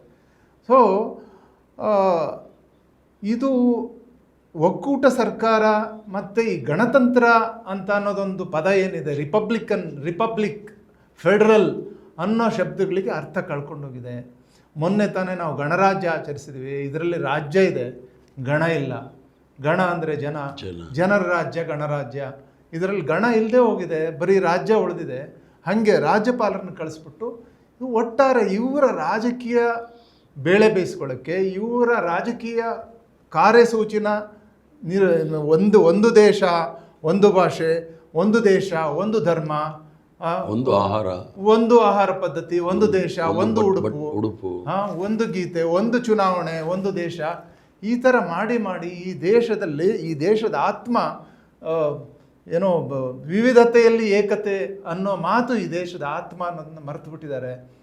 ಬಹುಭಾಷಾ ಸರಸ್ವತಿ ಅಂತಂದೇಳಿ ಭಾರತಾಂಬೆಗೆ ಕರೆಯುವಂಥ ಇದನ್ನು ಬಹುಭಾಷಾ ಸರಸ್ವತಿ ಅಂತ ಯಾಕೆ ಕರೀತಾರೆ ಅದನ್ನು ಮರೆತು ಬಿಟ್ಟಿದ್ದಾರೆ. ಸೊ ಒಟ್ಟಾರೆ ಹಿಂದಿ ಭಾಷೆ ಇರಬೇಕು, ಹಿಂದೂಸ್ತಾನ ಇರಬೇಕು ಅಂತ ಅನ್ನೋದು. ಇದರಲ್ಲಿ ಅಭಿವೃದ್ಧಿ ಅನ್ನೋದು ಬಹಳ ಕಡೆಯ ಆದ್ಯತೆ ಅವರಿಗೆ, ಅಥವಾ ಆದ್ಯತೆಯ ಪಟ್ಟಿನಲ್ಲಿ ಅಭಿವೃದ್ಧಿ ಇಲ್ಲವೇ ಇಲ್ಲ. ಅಭಿವೃದ್ಧಿ ಅನ್ನೋದು ತನಗೆ ತಾನಾಗಿ ಏನೋ ನಡ್ಕೊಂಡ್ರೆ ಅದು ಬೈ ಪ್ರಾಡಕ್ಟಾಗಿ ಬಂದ್ಕೊಳ್ಳಿ. ಬಟ್ ನಾವು ಮಾಡೋದು ದ್ವೇಷನ ಎತ್ತುಕಟ್ಟುವಂಥ, ಎತ್ತುಕಟ್ಬಿಟ್ಟು ಜನರ ವಿರುದ್ಧ ಎತ್ತುಕಟ್ಟುವಂಥದ್ದು, ಅಣ್ಣನ ತಮ್ಮನ ವಿರುದ್ಧ, ತಮ್ಮನ ಅಣ್ಣನ ವಿರುದ್ಧ ಎತ್ತುಕಟ್ಟುವಂಥದ್ದು. ಈ ದೇಶದ ಜನಸಾಮಾನ್ಯರನ್ನು ಅವರನ್ನು ಕೆರಳಿಸ್ಬಿಟ್ಟು ಅವರನ್ನೇ ಒಂದು ಅಸ್ತ್ರಗಳನ್ನಾಗಿ ಜನರ ವಿರುದ್ಧ ಕಟ್ಟುವಂಥದ್ದು. ಇದೇ ಉದ್ಯಮ ಆಗಿದೆ, ಇದೇ ಅಭಿವೃದ್ಧಿ ಆಗಿದೆ, ಇದೇ GDP ಆಗಿದೆ. ಯಾಕೆಂದರೆ GDPಯ ವ್ಯಾಖ್ಯಾನ ಕೂಡ ಇವರು ತಯಾರು ಮಾಡ್ತಾರಂತೆ. ಇವರು ಈಗಾಗಲೇ ವ್ಯಾಖ್ಯಾನ ಕೂಡ ಈ ಎಲ್ಲ ವ್ಯಾಖ್ಯಾನಗಳನ್ನ ಇವರು ಹೊಸ ಮಾನದಂಡಗಳನ್ನ ಇಡ್ತೀವಿ ಅಂತ ಹೇಳ್ತಾ ಇದ್ದಾರೆ. ಇದು ಬಹಳ ದುರದೃಷ್ಟಕರ. ಒಟ್ಟಾರೆ ಈ ದೇಶ ನಮ್ಮದು ಅಂತಂದೇಳಿ ಭಾವಿಸಿದವ್ರಿಗೆ, ಇದು ನಮ್ಮ ಮಾತೃಭೂಮಿ ಅಂತ ಹೇಳೋರಿಗೆ, ಈ ಮಾತೃಭೂಮಿಯಲ್ಲಿ ಸೇರಿರುವಂಥ ಕರ್ನಾಟಕ ಯಾಕೆ ದೂರ ಆಗುತ್ತೆ? ಕರ್ನಾಟಕದ ಅಭಿವೃದ್ಧಿ ಯಾಕೆ ಕಡೆಗಣಿಸ್ತಾರೆ? ಈ ಬಿ ಜೆ ಪಿ ಮೊದಲು, ದೇಶ ಮೊದಲು. ಇವ್ರು ಹೇಳೋದು ದೇಶ ಮೊದಲು ಅಂತಂದು ಹೇಳಲ್ವಾ? ನೇಷನ್ ಫಸ್ಟ್ ಅಂತ ಹೇಳ್ತೀರಲ್ವಾ? ಹಂಗಿದ್ರೆ ಈ ತಮಿಳುನಾಡು, ಕೇರಳ, ಕರ್ನಾಟಕ ಈ ದೇಶದ ಭಾಗಗಳಲ್ವಾ? ಈ ಭಾಗಗಳು ಅಭಿವೃದ್ಧಿ ಆಗೋದು ಬೇಡವಾ? ಈ ಭಾಗಗಳ ಬಡ ಜನರಿಗೆ ಹೊಟ್ಟೆ ತುಂಬಿಸೋದು ಬೇಡವಾ? ಸೊ ಇದನ್ನು ನಾವು ಗಮನಿಸಿದರೆ ಅಭಿವೃದ್ಧಿ ಕಟ್ಟಕಡೆಯ ಇದು, ಮತ್ತು ಇವರಿಗೆ ಅಭಿವೃದ್ಧಿ ಬೇಕಾಗಿಲ್ಲ. ಮತ್ತು ಇವ್ರು ಹೇಳ್ತಿದ್ರು ಈ ಕಾಮಗಾರಿಗಳ ಗುಣಮಟ್ಟನ ನಾನು ದಿಲ್ಲಿಯಿಂದನೇ ನೋಡ್ತೀನಿ ಇನ್ಮೇಲೆ ಅಂತಂದೇಳಿ. ಹೊಸ ಡ್ರೋನನ್ನು ಬಳಕೆ ಶುರುವಾದಾಗ ಅದು ಲಾಂಚ್ ಮಾಡಿದಾಗೇನೋ ಹೇಳಿದ್ರು, ರಸ್ತೆಗಳನ್ನ ಸ್ಯಾಟಲೈಟ್ ಟೆಕ್ನಾಲಜಿ ಬಳಸ್ತಾ ಇದ್ದೀವಿ, ಮತ್ತೆ ಡ್ರೋನ್ ಕಳಿಸ್ಬಿಟ್ಟು ನಾವು ಕಾಮಗಾರಿ ಕಳಪೆ ಆಗಿದ್ರೆ ನಾವು ಕಂಡಿಡ್ತೀವಿ ಅಂತಂದೇಳಿ 17,000 ಕೋಟಿ ಖರ್ಚು ಮಾಡಿ ಕಟ್ಟಿರ್ತಕ್ಕಂಥ ಅದು ಹೇಳಿದ ಮೇಲೆ ಅಷ್ಟು ರಸ್ತೆಗಳು, ಅಷ್ಟು ಸೇತುವೆಗಳು, ಅಷ್ಟು ಮಹಲುಗಳು, ಅಷ್ಟು ನೀರಿನ ಟ್ಯಾಂಕರ್ಗಳು ಕುಸಿದಿರೋದು ಈ ದೇಶದಲ್ಲಿ. ಸೊ ಅಭಿವೃದ್ಧಿ ಅನ್ನೋದು ಇವರಿಗೆ ಕಟ್ಟಕಡೆ ಆದ್ಯತೆ. ಸರ್, ಅಭಿವೃದ್ಧಿ ಆಗೋದಿಲ್ಲ. ಒಂದು ಈಗ ಕೇಂದ್ರ ಸರ್ಕಾರ ಮತ್ತು ರಾಜ್ಯ ಸರ್ಕಾರ ಒಂದು ಬಂಡಿಗೆ ಹೂಡಿರೋ 2 ಎತ್ತುಗಳ ಥರ, ಆ 2 ಎತ್ತುಗಳು ಪರಸ್ಪರ ವಿರುದ್ಧ ದಿಕ್ಕಲ್ಲಿ ನಡೆದರೆ, ಆಮೇಲೆ ಒಂದು ಎತ್ತು ತಾನು ಭಾಳ ಬಲವಾಗಿದ್ದೀನಿ, ತನ್ನದೇ ನಡೆಯುತ್ತೆ ಅಂತಂದು ಹೇಳ್ಬಿಟ್ಟು ಇನ್ನೊಂದು ಎತ್ತನ್ನು ಕಡೆಗಣಿಸ್ಬಿಟ್ಟು ತಾನು ಜಗ್ಕೊಂಡೋದ್ರೆ ಅದು ಅಭಿವೃದ್ಧಿ, ಬಂಡಿ ಮುಂದಕ್ಕೆ ಹೋಗೋದಿಲ್ಲ. ಹಂಗೆ ದೇಶ ಕೂಡ ಹಂಗೇನೆ ಒಂದು ಬಂಡಿ. ಸರ್, ಕಡೆಯದಾಗಿ ಬಾಬಾ ಸಾಹೇಬರು ಹೇಳಿದ್ರು, ಸಂವಿಧಾನ ಎಷ್ಟೇ ಅದ್ಭುತವಾಗಿದ್ರು ಅದನ್ನ ಜಾರಿ ಮಾಡೋರು ಹೆಂಗೆ ಮಾಡ್ತಾರೆ ಅನ್ನೋದು ಅದ್ರ ಮೇಲೆ ನಿಂತಿರ್ತದೆ ಅಂತ ನಾವು ಗಮನಿಸ್ತಾ ಬರ್ತಾ ಇದ್ದೀವಿ. ಸಂವಿಧಾನವನ್ನ ದಿನೇ ದಿನ ದುರ್ಬಲಗೊಳಿಸುವಂಥ ಪ್ರಯತ್ನ ನಡೀತಾ ಇದೆ. ಅದಕ್ಕೆ ಇತ್ತೀಚೆಗೆ ಕಣ್ಣಿಗೆ ಕಾಣಿಸ್ತಾ ಇರ್ತಕ್ಕಂಥದ್ದು 2 ಮುಖ್ಯ ವಿಷಯಗಳು, 3 ಅಂತ ಹೇಳ್ಬೋದು. ಮೊದಲನೇದಾಗಿ ರಾಜ್ಯಗಳ ವಿಷಯಕ್ಕೆ ಬಂದಾಗ ರಾಜ್ಯಪಾಲರು ಸಂವಿಧಾನದ ಪ್ರತಿನಿಧಿಯಾಗಿ ನಡ್ಕೊಳ್ಳೋದೇನೆ ಕೇಂದ್ರದ ಕೈಗೊಂಬೆಯಾಗಿ ನಡ್ಕೊಳ್ತಾ ಸಂವಿಧಾನವನ್ನು ದುರ್ಬಲಗೊಳಿಸುವಂಥ ಕೆಲಸ ಮಾಡ್ತಾ ಇರ್ತಕ್ಕಂಥದ್ದು. ಎರಡನೇದು, ರಾಜ್ಯಗಳನ್ನ, ಅದರಲ್ಲೂ ದಕ್ಷಿಣ ರಾಜ್ಯಗಳನ್ನ ಆರ್ಥಿಕವಾಗಿ ದುರ್ಬಲಗೊಳಿಸ್ತಕ್ಕಂಥ ಕೆಲಸ ಮಾಡ್ತಾ ಇರ್ತಕ್ಕಂಥದ್ದು. ಕೊಡಬೇಕಾದಷ್ಟು ಅನುದಾನವನ್ನು ಕೊಡದೇನೆ ತೆರಿಗೆ ಪಾಲನ ಸ್ವತಃ ಬಜೆಟಲ್ಲಿ ಅನೌನ್ಸ್ ಮಾಡಿದ ನಿರ್ಮಲಾ ಸೀತಾರಾಮನ್ 5,300 ಕೋಟಿ ಕೊಡಲ್ಲ, 15 ಫೈನಾನ್ಸ್ ಕಮಿಷನ್ ಹೇಳಿರೋದನ್ನ ಕೊಡಲ್ಲ. ಈ ಮಟ್ಟಕ್ಕೆ ರಾಜ್ಯಗಳನ್ನ ಆರ್ಥಿಕವಾಗಿ ದುರ್ಬಲಗೊಳಿಸ್ತಾ ಇರ್ತಕ್ಕಂಥದ್ದು ಕೂಡ ಸಂವಿಧಾನ ವಿರೋಧಿ ನಡೆನೆ. ಮತ್ತೊಂದು ಕಡೆ ಇತ್ತೀಚೆಗೆ ಕಡೆಯ ವರ್ಷದಿಂದ SIR ಅಂತ ಶುರು ಮಾಡಿ ಪ್ರಪಂಚದಲ್ಲಿ ತನ್ನ ಹುಟ್ಟಿನ ಜೊತೆಗೇನೆ ಪ್ರತಿಯೊಬ್ಬರಿಗೂ ವೋಟರ್ ರೈಟ್ ಕೊಟ್ಟಂತ ಏಕೈಕ ದೇಶ ನಮ್ಮ ದೇಶ. ಅಂಥದ್ರಲ್ಲಿ ವೋಟರ್ ರೈಟ್ನೇ ಕಿತ್ಕೊಳ್ಳೋ, ವೋಟರ್ಸ್ ಹಕ್ಕನ್ನೇ ಕಿತ್ಕೊಳ್ಳುವಂಥ ಒಂದು SIR ಪ್ರಕ್ರಿಯೆನ ಮಾಡ್ತಾ ಇರ್ತಕ್ಕಂಥ ಒಂದು ಇದೆಲ್ಲವನ್ನು ಒಟ್ಟಿಗೆ ಇಟ್ಕೊಂಡು ನೋಡಿದಾಗ ಒಟ್ಟಾರೆಯಾಗಿ ಸಂವಿಧಾನವನ್ನ ದುರ್ಬಲಗೊಳಿಸ್ತಕ್ಕಂಥ ಕೆಲಸ ದಿನೇ ದಿನೇ ಜಾಸ್ತಿ ಆಗ್ತಾ ಇದೆ. ಸಂವಿಧಾನ ದುರ್ಬಲಗೊಳ್ತು ಅಂತಂದ್ರೆ ಈ ದೇಶಕ್ಕೆ ಉಳಿಗಾಲ ಇಲ್ಲ. ಅಂದ್ರೆ ದೇಶ ಇರ್ಬೋದು, ಆದ್ರೆ ಎಷ್ಟು ಶ್ರೇಷ್ಠ ದೇಶ ಆಗ್ಬೋದು ಆ ರೀತಿ ಆಗಲ್ಲ. ಈಗ ಮುಂದಿರೋ ದಾರಿ ಏನು? ಈಗ ನೀವು ಕಾಂಗ್ರೆಸ್ ಒಂದು ಪಾರ್ಟಿಯಾಗಿ ಸ್ವತಂತ್ರ ಹೋರಾಟದ ಮುನ್ನಡೆಸಿದ್ದು ನಿಜ, ಮತ್ತೆ ಈ ಸಂವಿಧಾನದ ರಚನೆಯಲ್ಲೂ ಕೂಡ ಕಾಂಗ್ರೆಸ್ನ ಪಾತ್ರ ಇದ್ದಿದ್ದು ನಿಜ. ಆದ್ರೆ ಈ ಸಂದರ್ಭದಲ್ಲಿ ಕಾಂಗ್ರೆಸ್ನ ಪಾತ್ರ ಏನಾಗಿರ್ತದೆ, ಮತ್ತೆ ಈ ದೇಶದ ಭವಿಷ್ಯದ SIR ವಿಷಯದಿಂದ ಹಿಡಿದು ಕಾಂಗ್ರೆಸ್ ರೋಲ್ ಏನಾಗಿರ್ತದೆ, ಮತ್ತೆ ಮುಂದಿರೋ ದಾರಿ ಏನು? ಈಗ ಅದು ಭಾಳ ಸ್ಪಷ್ಟವಾಗಿದೆ. ಮೊದಲಿಂದಲೂ ಸಹ ಭಾರತೀಯ ಜನತಾ ಪಾರ್ಟಿಯ ಇದಿದೆ ನೋಡಿ, ಅದು ಪಿತೃ ಪಾರ್ಟಿ, ಇದು RSS ಸಂವಿಧಾನವನ್ನು ಒಪ್ಕೊಂಡೇ ಇಲ್ಲ. ಯಾವಾಗ ನೋಡಿದ್ರೂ ಸಹ ಸಂವಿಧಾನ ವಿರೋಧಿಗಳು, ಕಾಂಗ್ರೆಸ್ ಪಕ್ಷದವರು ಅದಕ್ಕೆ ಅಮೆಂಡ್ಮೆಂಟ್ ಮಾಡಿದ್ರು, ಎಮರ್ಜೆನ್ಸಿನಲ್ಲಿ ಮಾಡಿದ್ರು, 42nd ಅಮೆಂಡ್ಮೆಂಟ್, ಅದಕ್ಕೆಲ್ಲ ಉತ್ತರ ಕೊಟ್ಟಿದ್ದೀನಿ ನಾನು ಪರಿಷತ್ತಲ್ಲೇ. ಆದರೆ ಯಾವಾಗ ಭಾರತೀಯ ಜನತಾ ಪಾರ್ಟಿ ತಾವು ಹೇಳಿದ ನಿಜ, ಸಂವಿಧಾನವನ್ನು ಸಡಿಲಗೊಳಿಸ್ಲಿಕ್ಕೆ, ದುರ್ಬಲಗೊಳಿಸ್ಲಿಕ್ಕೆ ಎಲ್ಲ ರೀತಿಯ ಹುನ್ನಾರಗಳು ನಡೆಯುತ್ತೆ. 1999ನೇ ಇಸ್ವಿನಲ್ಲಿ ಅಟಲ್ ಬಿಹಾರಿ ವಾಜಪೇಯಿಯವರು ಬಂದಾಗ ಅವರೆಲ್ಲ ಭಾಷಣ ಮಾಡ್ತಾರೆ, 70 ವರ್ಷಗಳ ಕಾಲ ಸಂವಿಧಾನ ಬಂದಿದೆ, ಈ ರಾಷ್ಟ್ರಕ್ಕೆ ಏನಾಗಿದೆ ಅನ್ನೋದನ್ನು ಪರಿಷ್ಕೃತ ಅಂದರೆ ರಿವ್ಯೂ ಮಾಡಬೇಕು ಅಂಥೇಳಿ ಅವರು ಒಂದು ಕಮಿಟಿ, ನಮ್ಮ ಕರ್ನಾಟಕದವರೇ ವೆಂಕಟಾಚಲಯ್ಯ ಅವ್ರನ್ನ ಅದಕ್ಕೆ ಚೇರ್ಮನ್ ಮಾಡ್ತಾರೆ. ನಮ್ಮೆಲ್ಲರ ಅದೃಷ್ಟ ಅಂತ ಹೇಳಬೇಕು, ಮಹಾ ಮೇಧಾವಿ KR ನಾರಾಯಣರವರು ರಾಷ್ಟ್ರಪತಿಗಳಾಗಿದ್ದರು. ಅದು ಮಧ್ಯಂತರ ವರದಿ ಕೊಡೋ ಟೈಮಲ್ಲಿ ಭಾಳ ಸ್ಪಷ್ಟವಾಗಿ ಹೇಳ್ತಾರೆ, ಈ ರಿವ್ಯೂ ಕಮಿಟಿನ ನಾವು ಒಪ್ಪಕ್ಕೆ ಸಾಧ್ಯ ಇಲ್ಲ. Constitution has not failed us, we have failed the constitution ಅಂತ ಹೇಳ್ತಾರೆ. ಅಂಬೇಡ್ಕರ್ ಸಾಹೇಬರು ಅದೇ ಹೇಳೋದು. ಎಷ್ಟೇ ಕೆಟ್ಟ ಕಾನ್ಸ್ಟಿಟ್ಯೂಷನ್ ಇದ್ರೂ ಕೂಡ ನಡೆಸೋರು ಒಳ್ಳೆಯವರಿದ್ದರೆ ಅದು ಒಳ್ಳೆಯದಾಗುತ್ತೆ, ಅಥವಾ ಎಷ್ಟೇ ಒಳ್ಳೆ ಕಾನ್ಸ್ಟಿಟ್ಯೂಷನ್ ಇದ್ರೂ ಕೂಡ ನಡೆಸೋರು ಕೆಟ್ಟವರಿದ್ದರೆ, ಭ್ರಷ್ಟರಿದ್ದರೆ ಅದು ಮುಗಿದೋಗುತ್ತೆ ಅಂತ. ಇವರು ರಿವ್ಯೂ ಮಾಡೋಕ್ಕೆ ಹೋದವರು ನಮಗೆ ಕತೆ ಹೇಳ್ತಾರೆ, ಸಂವಿಧಾನವನ್ನು ಇದು ಮಾಡಿದ್ವಿ ಅಂತೇಳಿ ಒಂದು. ಮತ್ತು ಭಾರತೀಯ ಜನತಾ ಪಾರ್ಟಿಯವ್ರು ನೋಡಿ, ಸುಳ್ಳನ್ನು ಭಾಳ ಜೋರಾಗಿ ಹೇಳ್ತಾರೆ, 100 ಸಲ ಹೇಳ್ತಾರೆ. ನಾನು ಸದನದಲ್ಲಿ ಮೊದಲಿಂದ ಹೇಳ್ಕೊಂಡೇ ಬಂದಿದ್ದೀನಿ, ಬಂದಾಗಲಿಂದ ಅದು ನೋಂದಾಯಿತ ಸಂಘಟನೆ ಅಲ್ಲ ಅಂತ. ಹೇಳೋರು ಪ್ರೂಫ್ ತೋರಿಸಿ ಅನ್ನೋರು ಅಲ್ಲಿರೋರು ಆ ಚಡ್ಡಿಗಳು. ನಾನು ಅವ್ರಿಗೆ ಹೇಳ್ತಾ ಇದ್ದೆ ಅಲ್ಲ ಅಂತ. ಕಡೆಗೆ ಅದು ಪರಾಕಾಷ್ಠೆಗೆ ಹೋದಾಗ ಮೋಹನ್ ಭಗತ್ ಅವರು ಹೇಳ್ಬೇಕಾಯ್ತು ಇದು ನೋಂದಾಯಿಸಿಲ್ಲ ಅಂಥೇಳಿ. ಮತ್ತು ಆ ಬಂಚ್ ಆಫ್ ಥಾಟ್ಸ್ ಗೋಲ್ವರ್ಕರ್ ಅವರು ಬರೆದಿರೋದ್ರಲ್ಲಿ ಭಾಳ ಸ್ಪಷ್ಟವಾಗಿ ಹೇಳಿದ್ದಾರೆ, ಈ ದೇಶದ ನಾಗರಿಕರನ್ನೇ ಅವರು ಒಳ ಶತ್ರುಗಳು ಅಂತ ಹೇಳಿದ್ದಾರೆ. ಯಾರು ಇವರೆಲ್ಲ ಸ್ವತಂತ್ರ ಹೋರಾಟದಲ್ಲಿ ನಮ್ಮ ವಿರುದ್ಧ ಇದ್ದವರು, ಸ್ವತಂತ್ರಕ್ಕೆ ಹೋರಾಟ ಇದ್ದವರು ಆ ಪದಗಳೆಲ್ಲ ಉಪಯೋಗ ಮಾಡುವಾಗ ದೇಶವನ್ನು ದುರ್ಬಲ ಮಾಡಲಿಕ್ಕೆ. ಈ ದೇಶ ತಾವು ಹೇಳಿದ್ರಲ್ಲ, ರಾಷ್ಟ್ರ ಅನ್ನೋ ಪರಿಕಲ್ಪನೆ ಇರಲಿಲ್ಲ. 562 ಸಾಮಂತ ರಾಜರಿದ್ದಂಥ ಈ ರಾಷ್ಟ್ರ, ಇದನ್ನು ರಾಷ್ಟ್ರದ ಪರಿಕಲ್ಪನೆ ಕೊಟ್ಟಿರೋದು ಮಹಾತ್ಮ ಗಾಂಧಿ ಮತ್ತು ಕಾಂಗ್ರೆಸ್. ಅದನ್ನು ಯಾರು ಕೂಡ ಅಲ್ಲಿಗೆ ಸಾಧ್ಯ ಇಲ್ಲ. ಇಲ್ಲಾಂದರೆ ದೇಶ ಎಲ್ಲಿತ್ತು? ರಾಜ ಮಹಾರಾಜ. ಭಾರತ ಅನ್ನುವ ದೇಶ ರೂಪುಗೊಂಡಿದ್ದೇ ಸ್ವತಂತ್ರ ಚಳವಳಿಯ ಸ್ವತಂತ್ರ ಚಳವಳಿಯ ಕೊಡುಗೆ ಇದು. ಇದನ್ನು ಕಾಪಾಡ್ಕೊಂಡು ಹೋಗ್ತಕ್ಕಂಥದ್ದು ಮುಂದೆ ಬರ್ತಕ್ಕಂಥ ಪೀಳಿಗೆಯವರು. ನಾಳೆ ದಿನ ನಾವು ಭಾರತ ದೇಶದ ಪ್ರಜೆಗಳು ಅಂತ ಹೇಳ್ಕೋಬೇಕಾದ್ರೆ, ಈಗ ಇವರು ಇಷ್ಟೆಲ್ಲ ಮಾಡ್ತಾ ಇದ್ದಾರಲ್ಲ, ಭಾರತೀಯರ ಮೇಲೆ ಆಸ್ಟ್ರೇಲಿಯಾದಲ್ಲಿ ಅಟ್ಯಾಕ್ ಆಗ್ತಾ ಇದೆ, ನ್ಯೂಜಿಲೆಂಡ್ 5 ಕೋಟಿ ಜನ ಹೊರಗಡೆ ಇದ್ದಾರೆ, ಅಮೇರಿಕಾದಲ್ಲಿ ಅಟ್ಯಾಕ್ ಆಗ್ತಾ ಇದೆ, ಕೆನಡಾದಲ್ಲಾಗಿದೆ, ಎಲ್ಲ ಜಾಗದಲ್ಲೂ ಭಾರತೀಯರ ಮೇಲೆ ಅಟ್ಯಾಕ್ ಆಗ್ತಾ ಇದೆ. ಇವರು ಫೇಕ್ ಹೈಪರ್ ನ್ಯಾಷನಲಿಸಮ್ನ ತೋರಿಸ್ಕೊಂಡು ಆ ರೀತಿ ಬೇರೆಯವ್ರ ಮೇಲೆ ದ್ವೇಷ ತೋರಿಸ್ಕೊಂಡಿದ್ರಿಂದ ಪ್ರಪಂಚ ಇಷ್ಟೇ ಅಂತ ಎಲ್ಲ ಬಾವಿನಲ್ಲಿರೋ ಮಂಡುಕಗಳಿವೆಲ್ಲ ಗೊತ್ತೇ ಇಲ್ಲ ದೊಡ್ಡ ಪ್ರಪಂಚ ಇದೆ ಅಂತ ಹೇಳಿ. ಅಲ್ಲಿ ಮಾಡ್ದೆ ಹೋಗಿ ಧೈರ್ಯ ಇದ್ದರೆ ಹೋಗಲಿ, ಬಾಂಗ್ಲಾದೇಶ್ಗೆ ಹೋಗಲಿ ನೋಡೋಣ. ಒಂದ್ಸಲಿ ಮೋಹನ್ ಭಗತ್ ಅವರು ಹೇಳಿದರು, 1 ವಾರ ಟೈಮ್ ಕೊಟ್ಟರೆ ನಾವು 3 ಲಕ್ಷ ಜನ ಹೋಗ್ತೀವಂತ. ನಾನು ಸೇರ್ಕೋತೀನಿ, ಬನ್ನಿ ನೋಡೋಣ ಬಾಂಗ್ಲಾದೇಶ್ಗೆ ಹೋಗೋಣ ಅಂತ. ಧೈರ್ಯ ಇದೆಯಾ ಚೈನಾ ಬಗ್ಗೆ ಮಾತಾಡೋಕ್ಕೆ? ಇವತ್ತು ಮಾನಸರೋವರ ಚೈನಾದಲ್ಲಿರೋದು. ಇವ್ರು ಬರೀ ಎಲ್ಲಿ ನೋಡಿ ದರ್ಗಾ ಹುಡುಕ್ತಾರೆ, ಮಸೀದಿ ಅಗಿತಾರೆ. ನಡೀರಿ ಚೈನಾಗೆ ಹೋಗ್ಬಿಟ್ಟು ನಮ್ಮದು ಅನ್ನೋಣ ಮಾನಸರೋವರ ನೋಡೋಣ. ಇವ್ರಿಗೇನೋ ಧೈರ್ಯ ಇದೆಯಾ?